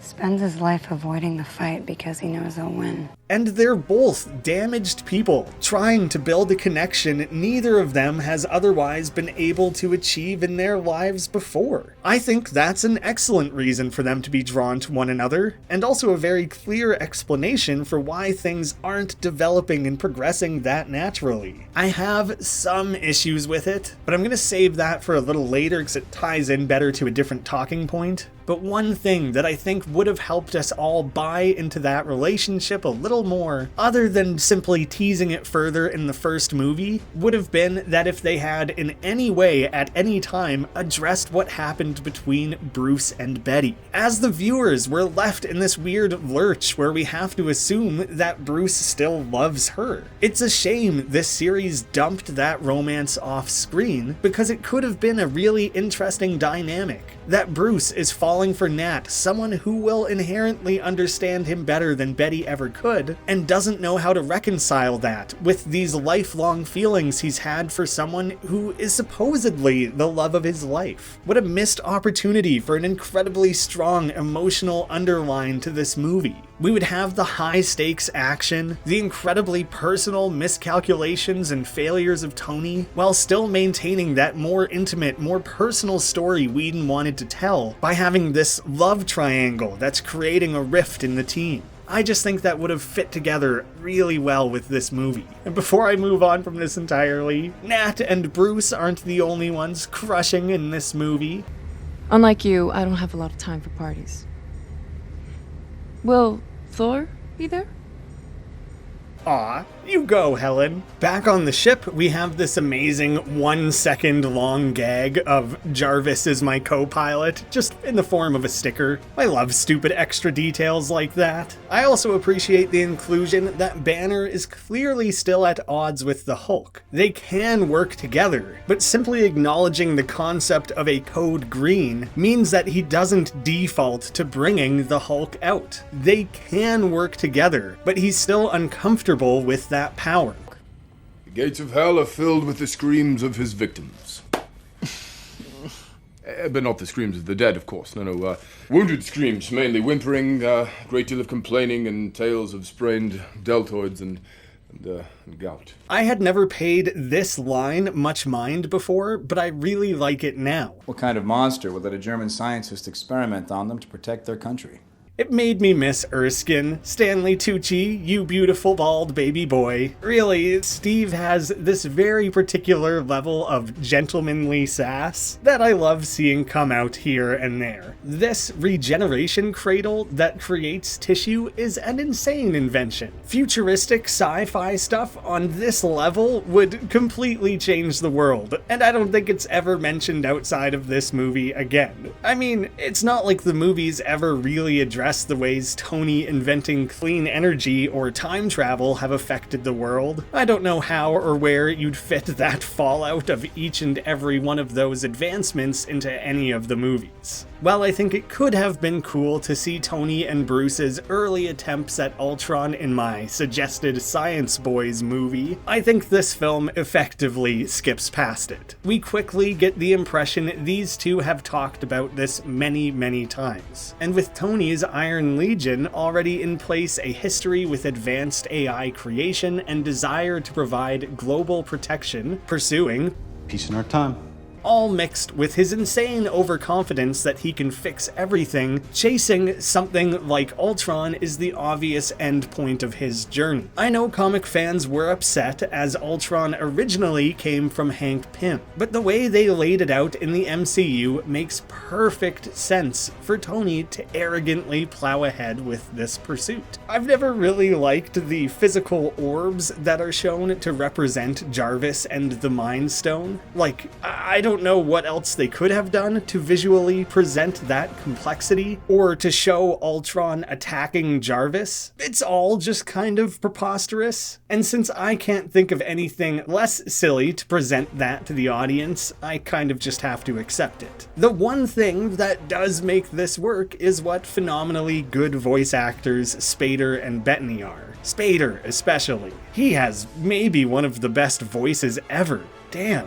While the movie never explicitly addresses it, I think it's so funny that the second Ultron is exposed to the internet, his immediate conclusion is to destroy the planet. I genuinely think the best scenes in this movie are the main two where everyone is taking a breather, hanging out, and just sort of interacting. It's rad as heck to see everyone fly around and blast holes through bad guys, but none of that matters without a depth of character that makes us care about their relationships. Buffy the Vampire Slayer had a network TV budget. There was only so much action and effects they could do, so the majority of the runtime in every episode was characters gathering together to hang out, goof around, and make plans. This is something Whedon is exceptionally good at, and it's front and center at Tony's party and again at Clint's farm. We'll get to that one later, but first, the party scene. Generally, I'm a fan of having characters like Falcon, War Machine, and Maria Hill here. It's just nice to see this small scene be sprinkled with cameos to remind us how big this universe has already become. War Machine is just lame Iron Man, you can't convince me otherwise, so playing that up for a joke is kind of fun for me, and it's the most I've ever loved Cheadle in the role. He seems like such a poser, and his story just utterly bombs. I'm like, boom, you looking for this? And what's even better is Thor trying to courteously make up for his underreaction. Boom. Are you looking? Why do I even talk to you guys? Everywhere else that story kills. That's the whole story? Yeah, it's a War Machine story. Oh, this is very good then. That's impressive. And later, when Rhodey tells the story again to non-heroes and gets the reaction he was fishing for, his little self-assured nod after his joke lands is brilliant. We have Tony and Thor bickering over their girlfriends, and while that little macho showdown is a little funny, I do like how Thor caps it off. But Jane's better. Stating it so explicitly at the end does kind of crack me up. The funny thing is that by Civil War, Pepper and Tony are on the rocks, while this is maybe the last time Jane is mentioned until Love and Thunder. It allows us to read into this scene that they are both insecure in their relationships and are overcompensating. But I don't think that was what they were going for at the time. Stan Lee getting obliterated drunk on Thor's space booze is among my favorite of his cameos. Excelsior. And of course, at the end of all that, just the core team having a nightcap while taking turns trying to lift Mjolnir is up there as one of the all-time best scenes in the franchise. It's silly, playful, and just damn good fun. There are so many good character moments. Tony tries to outdo it with one of his iron gloves, then calling in his sidekick to help.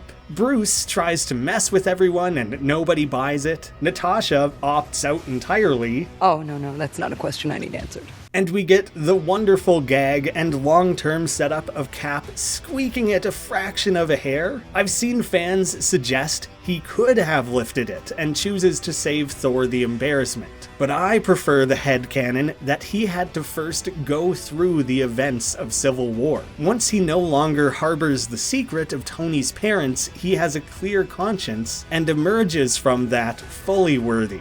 Plus, the whole scene is important to firmly establish how significant wielding the hammer is. I can't believe I didn't take the massive hint back in the day that maybe they were setting something up for later. It's cleverly masked behind what simply feels like nothing more than a fun excuse to have these heroes joke around with one another. And wrapping up the party, we have this twisted, lurching Iron Legion robot walk out. The moments before anyone knows what's happening when they assume he's just a faulty droid talking nonsense is great and pretty tense. They all put up their guards, but are just cautiously monitoring at first. The fight itself is pretty good, as it's exciting to see these heroes step up and contribute despite being mostly unarmed. It's a small matchup, but it raises the stakes, seeing Tony manually dismantle a flying droid with essentially no protection. The one thing that doesn't work in this scene and is a fairly major issue is the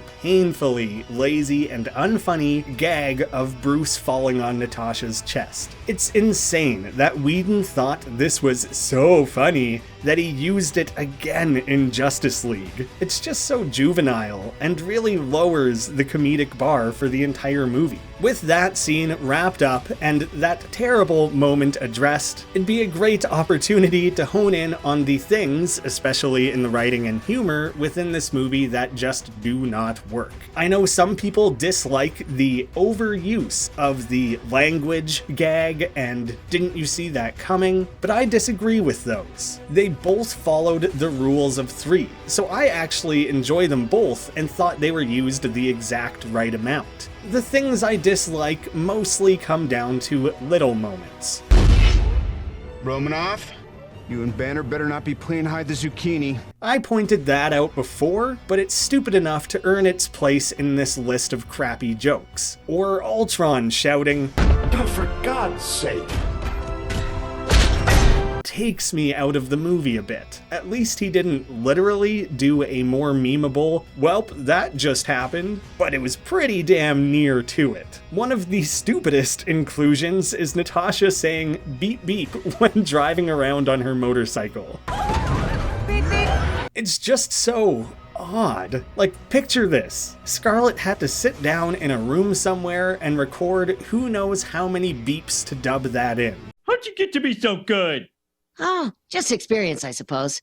I started out as Roadrunner. Meep. You mean? No, they only paid me to say it once, then they doubled it up on the soundtrack. Cheap bastards. A long time ago, I found a fan edit of Natasha that ripped that line to shreds. Not that it was ever a good line, but in some stupid way, it almost becomes worth it because of how funny this stupid edit is.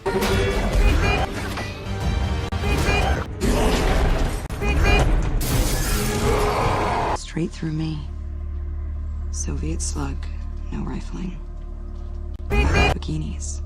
I would argue that the majority of the humor works in this movie on a pure writing and delivery front. It just has to be weighed against the near flawless humor of the first Avengers. And I think the larger issue is that the jokes less frequently emerged situationally in Age of Ultron. They feel more transparently made by committee, pointing at the script and saying, "Insert a joke here, nobody's joked in 3 minutes." And now, the same way that the first Avengers carries some blame for the gray era of Marvel, I think this movie heavily shoulders much of the burden of the insert joke here writing model that Marvel has yet to break free of. I don't think Whedon is exclusively to blame for this again, but he's not to blame, you know? Back to Ultron first being introduced. Tony cracking up and laughing while being grilled is a great character moment. It's dawning on him that his wild ambitions have once again exceeded his limits, and he's seeing his own pattern repeat. He obviously kept this project a secret, knowing everyone would object. For all his growth, he can still be a deeply selfish man, playing at God.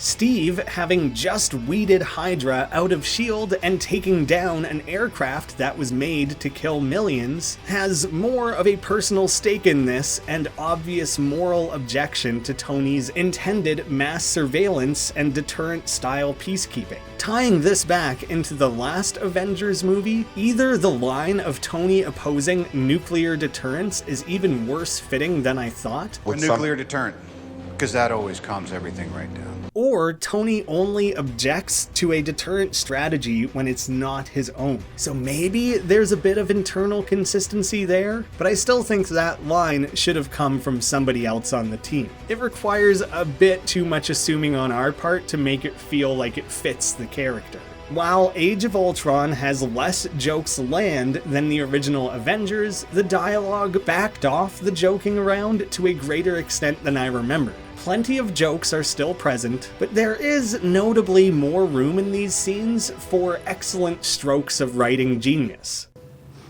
How are you guys planning on beating that? Together. We'll lose. And we'll do that together too. That is one of the best, most iconic lines in the franchise. Nowadays, I feel that Marvel often tries to set up too much. Eternals tripped over itself to set up Black Knight, which already felt totally unnecessary, then at the end throwing Blade in the mix. I prefer more organic introductions rather than just being like, by the way, so-and-so exists. It pushes us to flush the current movie out of our brains and immediately start talking about the next. So I greatly appreciate the ways things are built more slowly in this movie. They introduce Wakanda tangentially through a Black Panther villain, Ulysses Klaue. That alone had everyone excited and talking. A few years later, they introduced T'Challa, and his solo movie came after that. In both cases, these inclusions were instrumental to the plot and drove things forward, rather than grinding to a halt to point and cheer at some unearned tease. Thanos at the end of the first Avengers was one of the only times I enjoyed that sort of reveal because it added context to everything we just witnessed and set up the future films. It helps that Andy Serkis is one of my absolute favorite actors. I've said that before in this series of reviews because Marvel has worked with such amazing talent over the years, but Serkis might actually be like a top 5 actor for me. And I'm not kidding when I say one of his best roles is Caesar in the Apes movies, especially those last two directed by Matt Reeves. Serkis is a wildly talented chameleon, changing his personality, voice, physicality, and everything else in every role he takes. He inhabits these characters in a way that feel totally separate from him, existing as fully fleshed out individuals in as little as a few minutes of screen time. Even in a bit part like this, it becomes apparent why he's been the pioneer of motion capture technology. Serkis might be one of the best physical actors on the planet. He completely changes the way he carries himself. Immediately, we witness Claw with this powerful, commanding bearing, and get the sense that he's seen it all, been through it all, and that there's nothing on this earth that will faze this guy anymore. He's the most confident mother there is, taking charge during this super-powered intimidation being leveraged at him, going so far as to openly tell them his biggest fear. He's just on a whole nother level. Both Serkis as an actor and Claw as a character. My understanding is that Andy Serkis was brought in to consult and help Ruffalo and Spader get more comfortable with motion capture, and they decided to cast him as Claw while they were at it. That was such a good pickup for this franchise. There's not much to this fight, it's pretty decent. It does have one of the best Pietro moments, when he's running and the camera pans up to show Thor fighting a drone in midair, then coming back down for him to uppercut Cap. That's excellent. It's such effective use of the camera to take this slowed down action as an excuse to pan around and highlight these characters doing what they do best. Why didn't they have way more of that in this movie? It even cracks me up when he attempts to grab Mjolnir in midair. But this scene is mostly about Wanda getting into everyone's heads, which is also cool. The girl tried to warp my mind. Take special care. I doubt a human can keep her at bay. Fortunately, I am mighty. That mighty dialogue is a hilarious nod to the comics, but also the comedic timing of him saying it as he wanders into a nightmare is very well done. I appreciate finally getting to see some of the Red Room, and while I enjoy the cameos of Peggy and Heimdall, I would have rather they played up the nightmares to be actually scary. They're all conceptually interesting, but I feel the movie doesn't do much with these. Steve's especially. As a bit of an aside, I would like to point out that Heimdall refers to Thor as Odinson. You're a destroyer, Odinson. It's assumed that Love and Thunder will follow the comics, with Thor being a title that is passed on to Jane, with our Thor becoming Odinson. I think it'd be great if they somewhat unintentionally set that up so long ago. I do appreciate that Hawkeye really steps up at this point. He had one cameo and one movie appearance that he was barely present for, so thankfully in this third outing they finally made use of him. Yeah, you better run. It's about time they started honing in on Renner's distinct style of dry humor. It gets refined in this movie, allowing him to stand out with loads of great lines in Civil War. I very, very much assume the Hulkbuster was designed to sell toys, but I don't even care. They did a great job of making sure this scene delivered something worthy of that product placement. Having Wanda in Hulk's mind creates a new excuse for Tony and Hulk to square off, and as you know, I eat that shit up. I do wish we would have seen a little bit of Banner's nightmare. It could have been some trippy sequence where his nightmare transforms into Hulk's nightmare as he loses control. That'd be a lot of dream sequences back to back, but I think there's so much more they could have done with that. I'm really eating my own words after my review of the 2008 Hulk movie, because here we are again, with Hulk properly existing with that menace quality I was looking for. It's so smart to have had the Science Boys team up to craft this anti-Hulk suit together, adding in interchangeable parts as Hulk inevitably rips it to shreds, and building things aimed at wrangling and detaining rather than outright winning, showing that Banner had plenty of input. Go to sleep, go to sleep, go to sleep. How can you not laugh at that? And the shot of Hulk spitting out a tooth is so damn good. I'm sorry.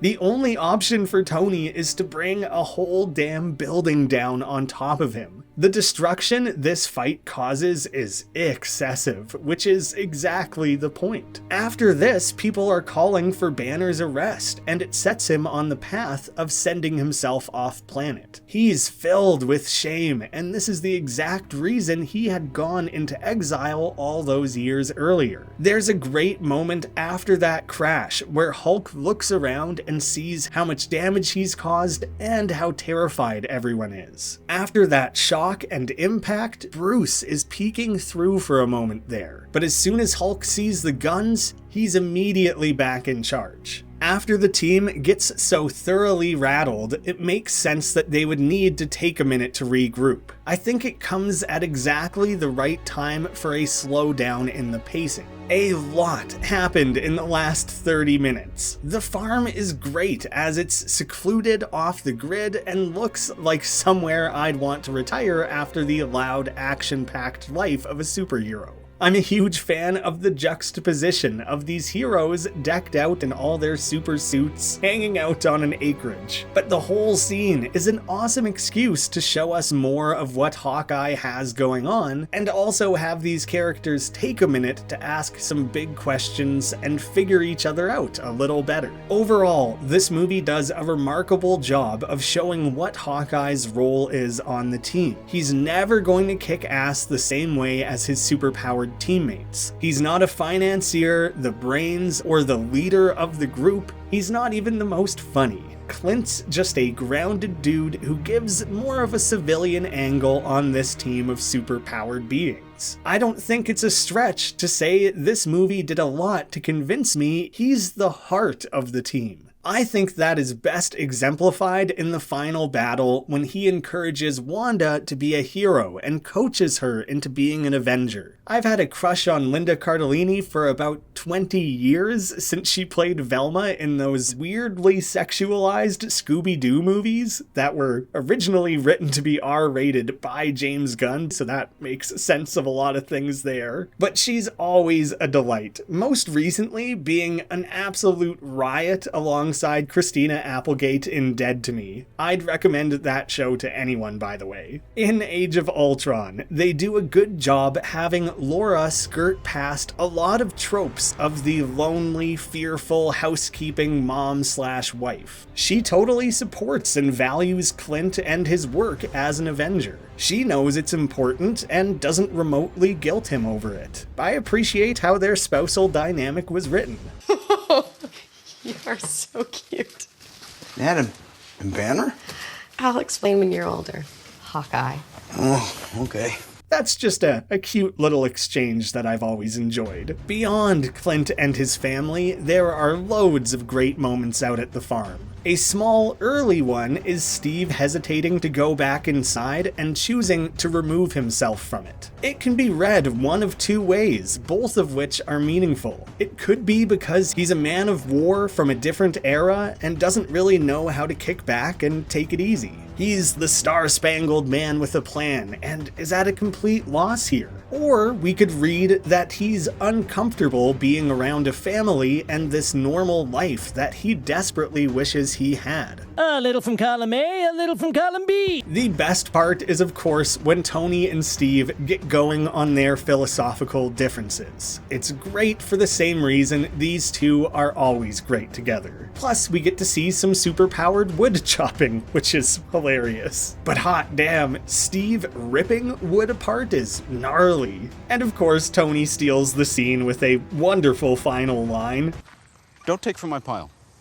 They even found room for Fury to come back, mirroring the first movie where he once again gives the team a nudge when they need it most. It cuts away from the farm scene for a couple very short segments, showing us some of what Ultron is up to.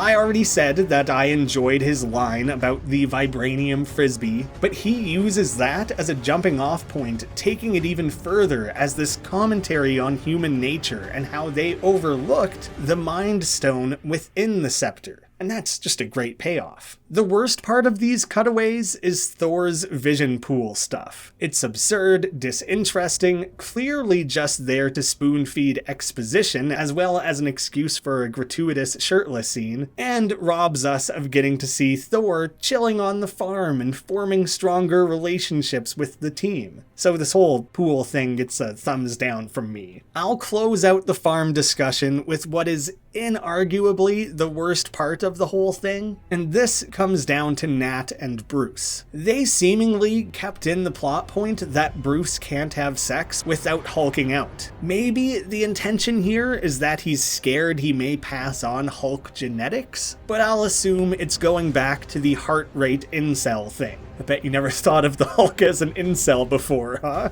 Try to unthink that one. Nat's speech about her forced sterilization is gutting, and it's well delivered. Except that last line. That's the sticking point. You still think you're the only monster on the team? I get that she has some self-loathing, and her Wanda-fueled nightmare just brought this particular sore spot flooding back. But if her point had instead landed, as I assume it was intended, I've been sterilized, and being a ruthless killer makes me a monster, then it wouldn't stick out. But the poor ordering of it makes it feel like she's calling herself a monster because she can't have kids? Take it a step further back than that. In general, why is this the thread the script is pulling at? Sure, it's an old wound of hers that has been reopened. But what? These two are supposed to bond and fall in love because neither of them can have children? There are so many more engaging threads to pick at. Both of them, Bruce especially, just went through something horrible. Why aren't they talking about the fact that neither of them chose this life? Or that they've both hurt people against their will? They could even be exploring their pre-existing bond by reminiscing on how they first learned the lullaby trick, showing us some of how they inherently trust one another. I bet that'd get a lot more people on board with them as a couple, showing that this romance has been building much longer than we've ever been shown. What did the writers want us to make out of that monster line? I think they just thought it was so damn clever. People choose not to have kids all the time. Are they monsters? Do we really need to create this scenario where either the inability or choice not to have kids is demonized? It's lazy and insulting that Nat's singular moment of vulnerability in this movie is centered around her inability to reproduce. I don't think any of the content of this backstory is bad, and it's significant to share because it clearly matters to her. I have no issue with that. It's rather an issue of haphazard writing. I can see maybe what they were going for and the other ways to interpret this line, but it was so poorly handled and presented, did nothing important for her or Bruce's characterizations, and failed to develop their relationship meaningfully beyond a shared sense of pity. And that's never been a strong center of any romance. I imagine not everyone interpreted the scene this way, but it's absolutely a fault of this script that the interpretation I'm presenting felt so unavoidable. And while that interaction sticks out in a negative way, I feel it's a symptom of something larger in this movie. After having such a stellar outing in the first Avengers movie, Natasha is totally downgraded here. We have the boob faceplant, the monster speech, and then constantly tripping over herself for this romantic B-plot, which largely takes her out of the movie. After being a hardened spy for several movies, learning to open up should have been a really important arc. But they failed her character by jumping ahead to her already having all of her guards fully down. Introducing a love interest for her is fine. It just needed to be better balanced in this movie. It didn't leave room for anything else. It's genuinely shocking that it feels like it occupies all of her screen time, yet wasn't well developed. They kinda got it wrong on both ends. And it's even worse when later she's literally taken out of the movie for a damsel in distress scenario being held captive by Ultron. Even her rescue is weak. They just kind of walk into the room and let her out. I guess the Red Room flashback was neat and added to her character, but that's all she gets in this movie. That's so lame after building her up into an actual character in the Avengers and Winter Soldier. Throughout the movie, Black Widow is a capable participant in the fighting, and Johansson does her best with the script, and I will continue to defend the inclusion of the romance, as I think there could have been something special there. It was just undercooked and so clunky.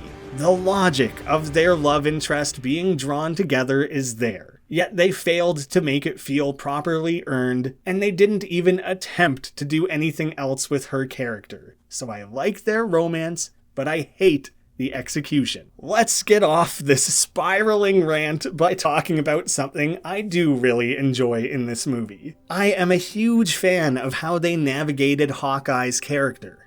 Every little thing in this movie is pointing towards him getting killed off. Every trope and red flag is there. We learn more about his backstory and family. They humanize him with a baby on the way. They triple underscore him promising that he's only doing this one last job. And to cap it all off, he starts talking about the future, planning new home renovation projects. In hindsight, it felt like the movie was screaming that his days were numbered. It was telegraphed on every possible level. So with all that in mind, it was a genuine shock when Quicksilver is instead killed.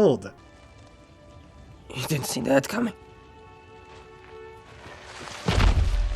I really love the way they had begun to build up a friendship, one small jab at a time. Nobody would know. First, I love Renner's delivery there. It's maybe my favorite Hawkeye line in the entire movie. It was really smart to have him make the sacrifice for the guy he had specifically been building a little rivalry with throughout. He got to die a hero. And I know that it feels ridiculous for a speedster to get killed by guns, but again, this movie has directly shown us that neither Wanda and Pietro have reached their max power. Pietro quite easily gets overwhelmed, exhausted, and knocked around in this movie. Stay down, kid. And the capper of Clint naming his kid after Pietro is so darned sweet. The shared yet distinct bonds Clint so quickly built with both Pietro and Wanda again tell us Hawkeye is the heart of the team. I love him for it, and I think all of that was handled exceedingly well. Just in case I haven't spent enough time hyping up Wanda, the moment of her unleashing all her fury when Pietro dies is absolutely horrifying, and it's the earliest glimpse we get of her full power.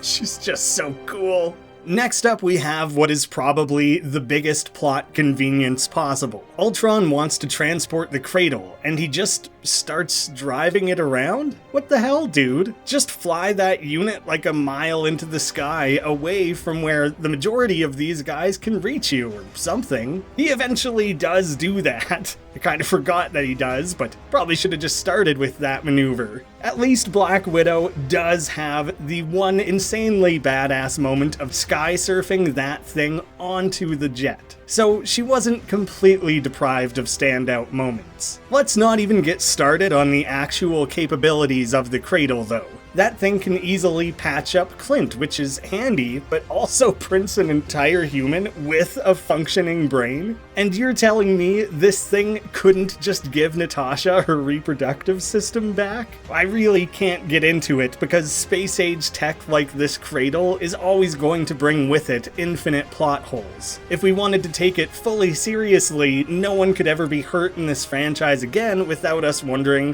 why aren't they using the cradle? I can just accept that that isn't an option without the movie telling me a precise reason why not. I don't want to get all cinema sins on details that would feel tedious for the movie to attempt to explain. It's not like this thing was introduced to heal Clint and then never used again. It creating Vision was the payoff. So it's okay to me if they don't really do more with it, at least they tied it back in one meaningful time. Then they can just destroy the cradle and say that Helen is incapable of recreating that without the Mind Stone's corrupting influence. Easy peasy. And while I dislike the Natasha kidnapping because it sticks her with nothing to do, I do still like that it shows us how Ultron is both delusional and insane, yet is desperate for companionship. He took it personally when the twins left and wants so badly to share his master plan with someone. Again, he's like Stark. If he doesn't have an audience, then he might as well have not done it. That glory and admiration is as important to him as a finished task. So while it's a disposal of Nat as a character, it does give us insight into Ultron, leaving me a little torn on the story beat as a whole. Otherwise, the big fight/chase combo is really cool. Ultron has some sort of magnetized power, I guess. He used it earlier to yank Tony's suit, but in this scene, he's ripping things out of the road and throwing cars. It's kind of awesome. I'm glad they gave him more than just lasers to fight with. Steve is such an amazing hero. He goes in basically knowing he'll lose a one-on-one fight with Ultron, but needs to buy some time. This badass is fighting something made out of indestructible metal and somehow holds his own. He's just the best. Pietro and Wanda stopping the train is excellent. It's rewarding to see them get a taste of that hero life, saving the civilians. It's a shame that it's wrapped up as quickly as it is. That was a defining sequence for the twins, and I think it could have been twice as long and could have been made to feel as large of a turning point as it actually is. Plus, just the pair of these two don't really get to interact alone very much in this movie. I wanted to see more of them just being siblings. The second they have the cradle in their hands, Tony and Bruce start debating whether they should complete Vision. I'm in a loop. I'm caught in a time loop. This is exactly where it all went wrong. The whole debate is excellent and shows that in a sick way, Tony has yet to learn a lesson from all of this. After Wanda and Pietro show up, we get what is possibly my favorite Bruce line of all time. Oh, we're way past that. I could choke the life out of you and never change a shade. It's among the best lines in the whole franchise. As much as Bruce and Hulk are treated as secondary, Whedon clearly loved writing for this character and gave him so many amazing lines across both movies. As the debating winds further up, it's fun to see them start escalating things by using their powers to try and get an upper hand. That is, until Thor shows up and fast-forwards everything through a good old-fashioned bolt of lightning, his #1 problem solver. The birth, for lack of a better word, of Vision is so good. It comes with only 35 minutes left in the movie, so they only had that long to get us on board with the character, and they absolutely nailed it. His first moments come with sheer panic and confusion, floating aimlessly around while everyone is totally on edge and not sure what to do. I'm sorry, that was odd. The sequence is kind of beautiful, and we immediately have this elegant mystique surrounding the character. I've loved Paul Bettany ever since A Knight's Tale, and the inclusion of this character is made all the more awesome having heard the real-life anecdote that some big shot producer told Bettany his career was over. And he got the call from Whedon to play Vision literally as he was walking out of that building. Giving Bettany an excuse to finally physically play a character in this franchise after already voicing one for 7 years was excellent. It's dope that Vision thus became a child of Tony, Banner, and Thor. I know this was already his color combo in the comics, but I kinda love that given this context, his red, yellow, and green kinda match Iron Man and Hulk. They even add in a literal connection to Thor as well when he materializes himself a cape and bracers after seeing Thor's. I just think him ripping off some of that style is the funniest thing possible. He's been alive for 30 seconds and is already stealing Odin's son's swag. Vision bursts into the world already harboring such complex thoughts and emotions. He's one of the most fascinating characters in the MCU. Like Ultron, he's a wild array of different characters fused together with only a vague semblance of a human side, trying to understand humanity and philosophy. I am on the side of life. Ultron isn't. He will end it all. His whole speech is enthralling and explores a greater depth of character in just a few minutes of screen time than other characters get over entire multi-movie arcs. To let that sink in even further, he's only in this movie for 6 minutes. Between Ultron, Civil War, and Infinity War, he only had a total of 23 minutes of screen time. I just desperately need more of this character. Between my personal love of Wanda and Vision as characters, it's no wonder that I just loved WandaVision, but I'm gonna have to talk about that way later on in this video series. And one of the most wonderful payoffs and an ingenious hack to simultaneously get us and the Avengers on Vision's side is the moment when he lifts Mjolnir off screen. But we need to go. I swear every single person in the entire theater either gasped or cheered or lost all sense of their faculties as their lizard brains kicked in with pure excitement. Plus, it gave us this lovable moment. It's terribly well balanced. Well, if there's too much weight, you lose power on the swing. Now we enter another massive third act. Generally, I like the idea of turning a city into a meteor. It's at least unique in the mix of big final battles across comic book movies, and there's something fascinating about Ultron getting hung up on this physical cataclysmic event. That this futuristic, space-aged robot is instead going for something with such a biblical quality to it. We do again have the trope of fighting a horde of generic enemies, and again, I don't really mind this for these bigger movies, and really, this one is extra cool and among my favorites of the generic hordes, because these are kind of a bastardized version of Tony's Iron Legion, forcing him to confront his dream of a suit of armor around the world. I'm glad we got to see Stark and Ultron square off once again. They both immediately start up the banter, both buying themselves more time. Like father, like son. Cap's speech is short, sweet, and to the point. The rest of us have one job. Tear these things apart. You get hurt, hurt them back. You get killed, walk it off.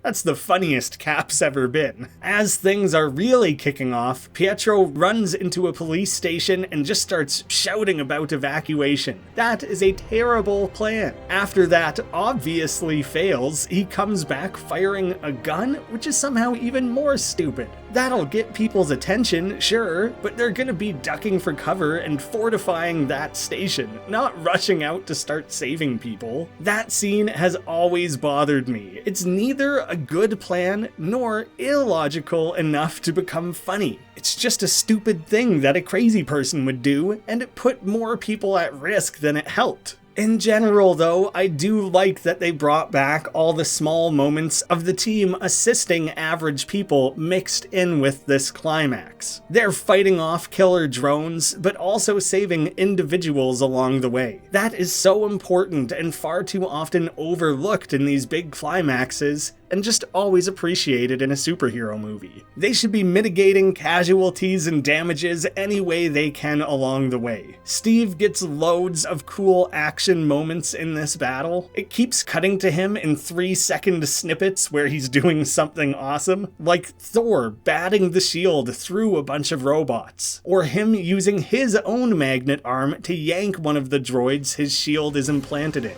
Overall, it's actually really disappointing how little Cap had to do all movie. He has some great scenes squaring off with Tony, but that's his main role. I guess it makes sense that the majority of things are centered around Tony specifically, as this was all his fault, but it makes it so that everyone else feels just kind of along for the ride. At least Steve is paid more mind than Thor, but I think the cast hit some sort of critical mass in this movie that went beyond what Whedon was capable of juggling. He's used to doing big ensembles on TV, but when you have a full season to work with, you can have a Xander episode, then a Willow episode, then a Buffy and Dawn episode. You can kind of juggle things around a lot more easily. Here, he had to give everyone equal focus and just very much does not manage to do so. And with all their nifty tricks and abilities fighting things out, everyone is immediately outshone when Wanda emerges in slow motion. She just starts wrecking shit with her crazy witch powers. Oh, it's so good. I love her so much. As things are ramping up, they have a serious conversation about potentially needing to destroy Sokovia to save the planet. In the last movie, the government made that final nuclear decision, and the Avengers managed to avert that destruction. So it's a cool parallel that this time, that insane power and decision is directly in the Avengers' hands. They keep it as an absolute last resort and intended to sacrifice themselves to save as many individuals as possible. That's the full-on Avengers level heroics I want to see.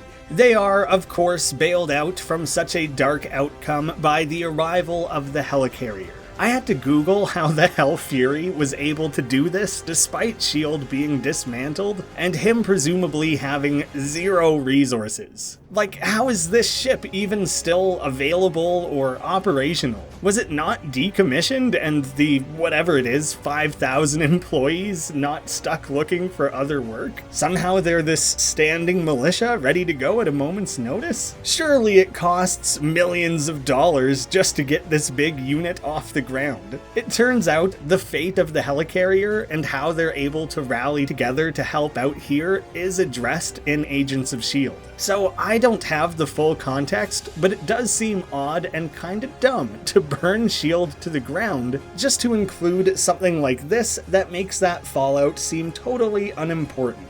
Without seeing that setup or how it plays out in the show, this is pretty jarring. I do like this guy in the white shirt who keeps stumbling on his words. Number 6 boat is topped and locked, or stock top.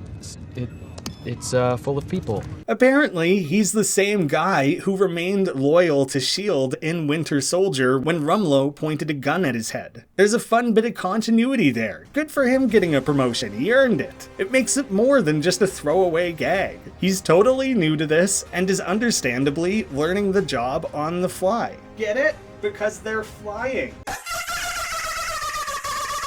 I guess it's nice to see War Machine arrive to take part in the big end battle. It is a little odd that he just kind of disappears for the majority of the movie. I think the idea is that he had some governmental duties during this crisis, but Falcon just didn't feel like coming into work today, huh? Cashing in some vacation days maybe? Very convenient timing. Rhodey's best moment is probably him witnessing Vision and just being totally thrown off by what he's seeing. Okay, what? Once the tides turn in their favor, we get a bunch more of these awesome splash page worthy moments of them defending that final key. I point it out so often because it's a quality of these two movies that was exceptionally well done and is really lacking in the rest of the franchise. Vision rushes Ultron and burns him out of the internet. Yeah, I don't know, that's how that works, I guess. They just fried his router. But what it means is that the bodies he currently has in that moment are now all he has left. I used to think that was an annoying plot hole. Like, why wouldn't he have stored backups somewhere? Even Zola managed to stash himself away on floppy disks for 50 years or whatever, but I once again point to the Stark connection. The simplest explanation I could give, and one that satisfies my own questioning, is that Ultron was simply overly confident and didn't envision a scenario where he might fail. Tony literally made Ultron without failsafes, because he didn't imagine anything other than complete success. Similarly, Ultron's certainty in his success was absolute. As they start ganging up on the main Ultron, melting him with a combination of various beams is just a great visual. You know, with the benefit of hindsight, Apparently, interrupting evil speeches has become Hulk's signature thing, although it's maybe a bit lazy to reuse that gag. I also have no idea why they initiate calming down Hulk with no real indication that their job is done. Hey, at least this movie has the fly jumping thing that I really like, and the perspective shot showing Nat wake up in mid-air is really damn cool. I do like the idea that even a rage mode Hulk has grown to have the wherewithal to know he's not really wanted anymore and chooses to leave Earth. It's especially brutal when Bruce has decided to start a life with Nat. It really seems like he didn't have a say in the decision to leave. Or this is maybe the beginning of Hulk and Banner sharing a dialogue, that they both recognize, know, and at a minimum like Nat, and together agree that they're likely to hurt her if they remain. Earth hasn't been particularly kind to them, so maybe it's time they get off that rock. At this point, everyone stands around talking about how they're going down with the ship and going to die on Sokovia. Like, what the heck, guys? Aren't you well past that earlier risk assessment? You've now killed 99% of the robots and saved all but like one child. Why the rampant pessimism? Tony doesn't have some means of initiating the explosion remotely if you all got off now? It's just such a strange resignation from the team when, from what we've been shown, they've won and can now worry about saving themselves. To me, the final scene between Vision and Ultron is perfect. It's genuinely one of the best scenes in the movie. Stark asked for a savior and settled for a slave. I suppose we are both disappointments. I suppose we are. The dialogue throughout is excellent. Seeing two iterations of what are essentially the same being try to work through their differences is super intriguing. Here, Ultron is stripped bare and is able to hold this conversation without an ulterior motive, knowing he's already lost. This exchange creates a further and clearer distinction between Ultron and Vision, with them finding common ground, yet holding clear ideological differences. They're doomed. Yes. But a thing isn't beautiful because it lasts. So we have this sentient AI confronting its own mortality and how that compares to the fleeting lives of humans. Having two super advanced androids contemplate human nature provides a really interesting look at the human condition. There is grace in their failings. I think you missed that. My only gripe with this scene is that Vision looks oddly desaturated. He isn't this washed out looking in the majority of the movie. It's one of the clearest examples of this movie not quite fully escaping the issue of iffy color corrections. But the whole thing ends on what is probably some of the most Whedon-y dialogue in the movie. You're unbearably naive. Well, I was born yesterday. It's corny, but it just works for me, and I love the way it rounds out that story. The whole scene is just mwah, so good. As the movie's coming to a close, Tony founded a new Avengers facility, which I guess must be staffed by ex-SHIELD agents, maybe? We have our big three hanging out one more time, debating how Mjolnir works, bringing things back to that early party scene with the new context of Vision, and it's worth some pretty good laughs. But if you put the hammer in an elevator, it would still go up. Elevator's not worthy. Tony is considering retirement. Maybe after Iron Man 3 and Age of Ultron, he's realizing he causes just as much damage as he fixes. Creating a legion of suits was a mistake. Creating a legion of autonomous robots was a mistake. He's learning some pretty heavy lessons here. And after seeing Clint live a happy, quiet farm life, it clearly speaks to him. Meanwhile, Steve admits that avenging is pretty much all he has. Where they leave these characters off is incredibly effective at setting up civil war. They give it a nice dusting off of the hands, they're patting themselves on the back, job well done, and it immediately picks up with everyone understandably being pissed that an entire city was destroyed. But they wisely don't end this movie with Tony and Steve actively mad at each other. Instead, Tony's on a trajectory of learning to take responsibility and maybe wanting to live a different life. Meanwhile, Cap feels dug in further than ever, unsure of who he is outside of an Avenger. It opens questions of, what does it mean to be a hero? Is it still heroic to solve a problem you caused? How do you run the cost-benefit analysis of saving human lives? These two have learned to work together incredibly well, and while they've clearly become friends, they are fundamentally different philosophically. Watching them change and grow together is the best part of the Infinity Saga. I know some people dislike the tease of cutting off Avengers Assemble, but how damn amazing is it that they had the patience to wait until the 22nd film to deliver that line. I love that restraint, and it makes the payoff so much better. Our end credit animation is just these marble statues. It's a cool pose, I guess, but it's just not that interesting to me. It instead feels like one of those overly long openings of prestige television. You know the ones I'm talking about? Like 90% of hour-long TV shows make use of them. While Thor's Infinity Stone exposition dump earlier was a little annoying, it did set up this fairly outstanding little moment of Thanos putting on the glove. Fine. I'll do it myself. It was just enough to give us a taste of his final voice and design, while clearly telegraphing that he was the big bad the next phase would all build towards. But really, who is he saying that to? And in response to what? He had no role in anything that just happened.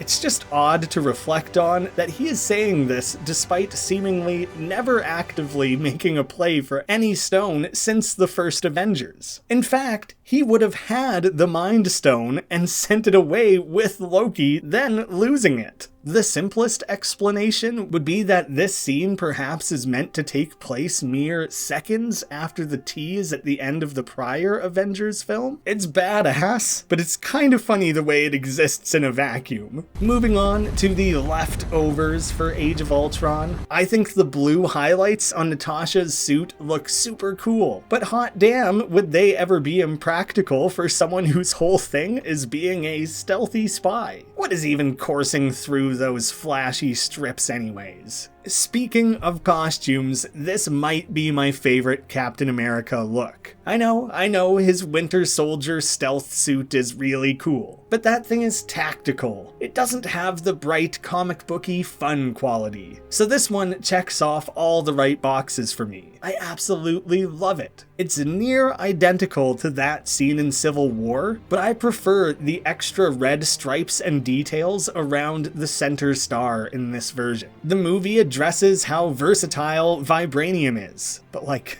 what can't this stuff do? They print an entire human out of it? One that can somehow materialize a new outfit out of nowhere and can phase through walls? What? Why? How? Best not to dwell on that, I suppose. Makes about as much sense as Cap's shield just infinitely bouncing around and coming back to him. And the absurdity of this pales in comparison with what vibranium has done for Wakanda. This has never stood out to me at all, even though this is like the 5th time I've seen this movie.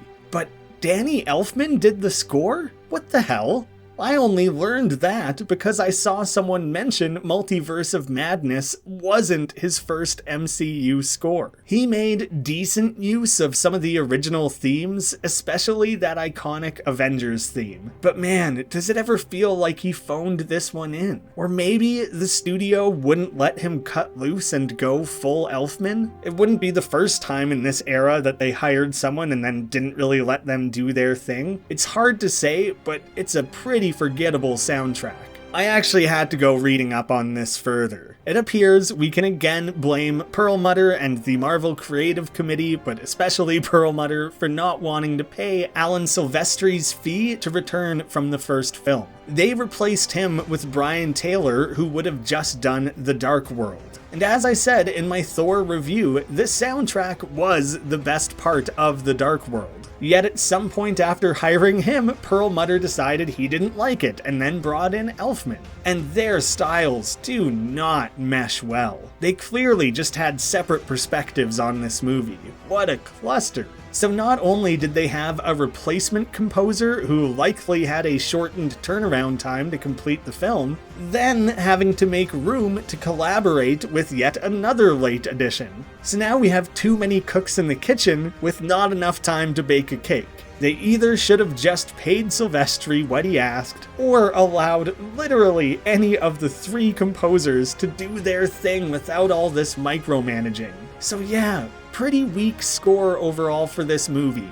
Average at best. At least it didn't stand out in an actively negative way. Closing out this Age of Ultron review, I think a big separator between this movie and the original is that the growing franchise no longer allowed for more casual viewing.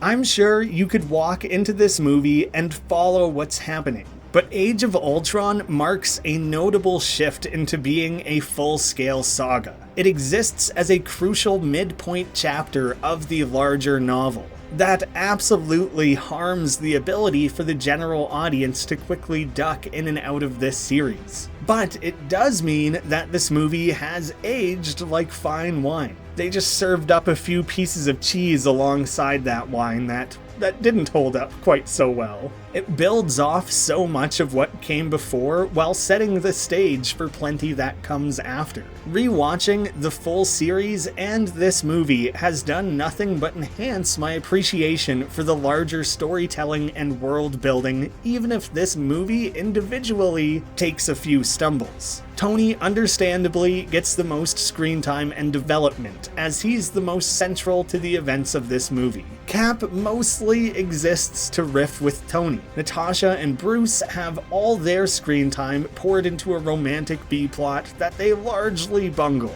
It's a shame because I was really rooting for those two, and man, no wonder Hemsworth wanted out after this movie. They do nothing with Thor. He was so boring in this movie. Meanwhile, Hawkeye was an unexpected and clear standout. Mix in a stunning yet short turn from Vision, and I feel that only about half of the Avengers really got their due in this movie. The twins are both really cool, even if Pietro is mostly ignored, so again, we're working with about a 50-50 success rate. And damn, I wish they had made better use of his speedster abilities. Wanda was notably more developed and more exciting, and they do a decent job making me care about her brother's death, but I think the sadness we feel stems from empathy for Wanda and gratitude for Hawkeye rather than mourning for Pietro. So while it's sad to see him go, it is far from being a very impactful death, unfortunately.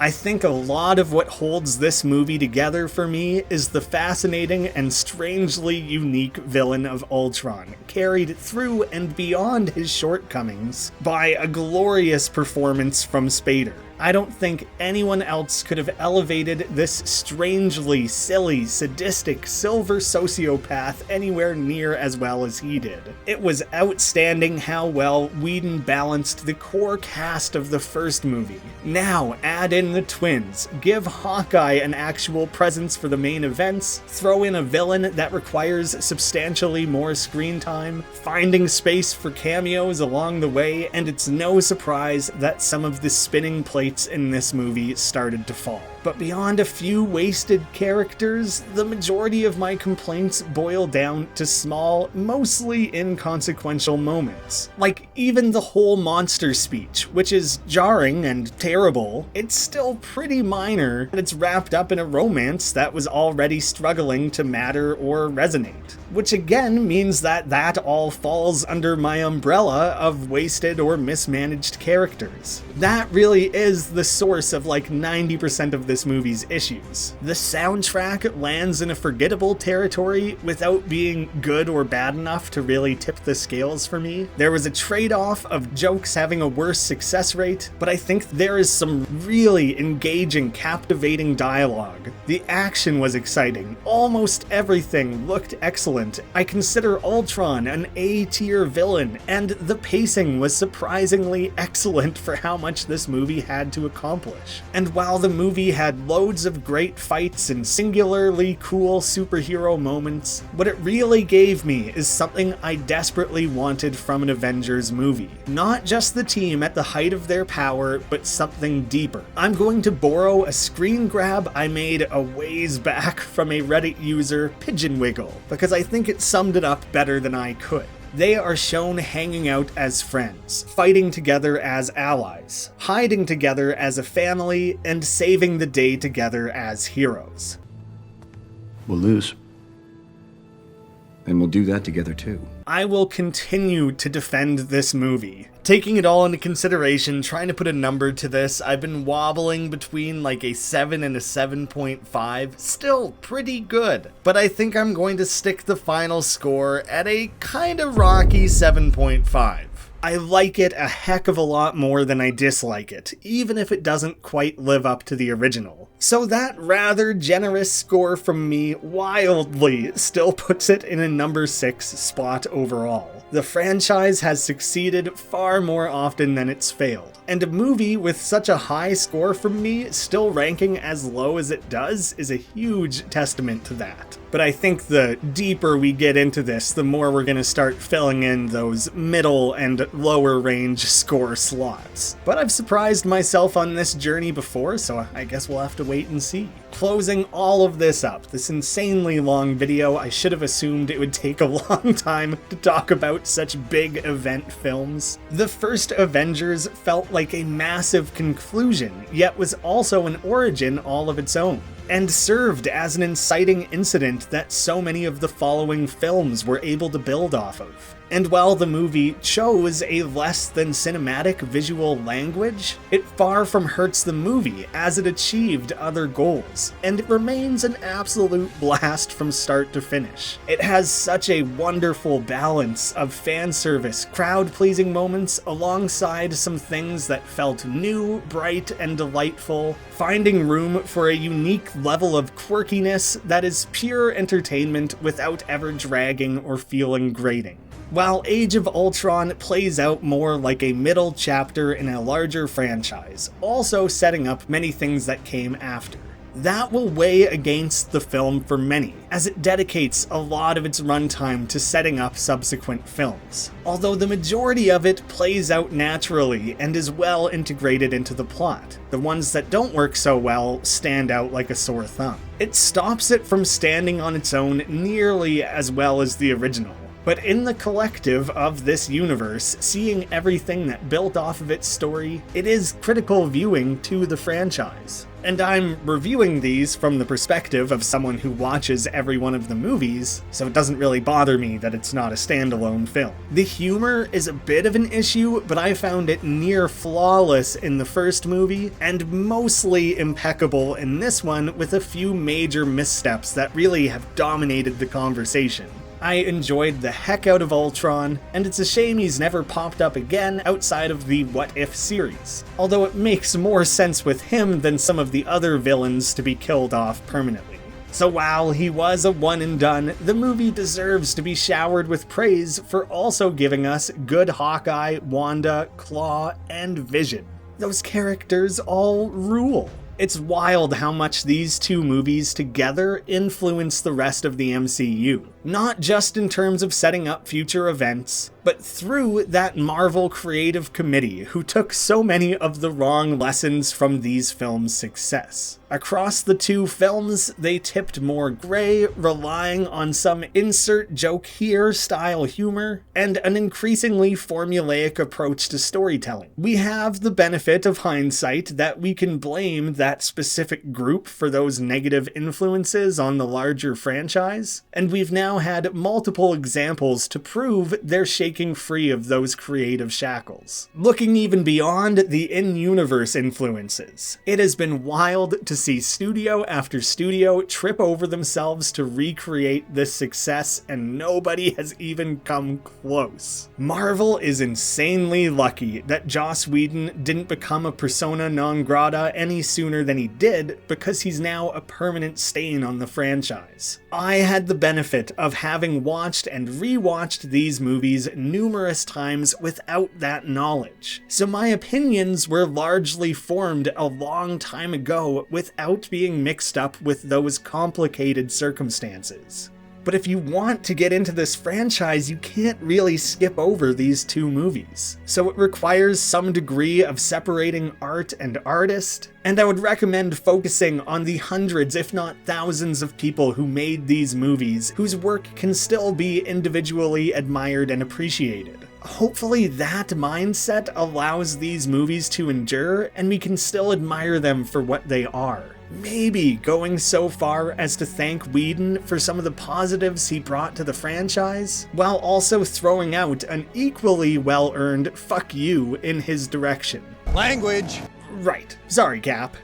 Having now reviewed half of the Infinity Saga in only 5 videos, I'll be taking a small Marvel break, and am now instead planning a hefty review of The Batman. Long term, I hope to someday catch up on both the MCU and DCEU, as well as someday talking about as many comic book movies from outside these franchises as possible. X-Men, Fantastic Four, Blade, all the Spider-Men and Batman, you name it. Someday we'll get there. It's just tough when they keep releasing like 20 new things a year. But for the sake of breaking things up a little, looking at a standalone, recent reboot of a character I love like Batman feels like a great opportunity to step away from the Marvel fandom for just a bit. Then I can tackle the remaining 11 movies after that. Holy cow, 12 out of 23, huh? That means I'm past the halfway mark now. Hot damn! The slow build of viewership for this series of videos hasn't quite happened yet, but I'm enjoying the hell out of the process. I'll keep going. Maybe someday they'll find that larger viewership. In the meantime, thank you all so much for watching. There have been plenty of fun discussions and encouraging comments along the way, so I'm looking forward to plenty more of that. Thank you to patrons of the channel for their additional support, and I hope to see you all again soon.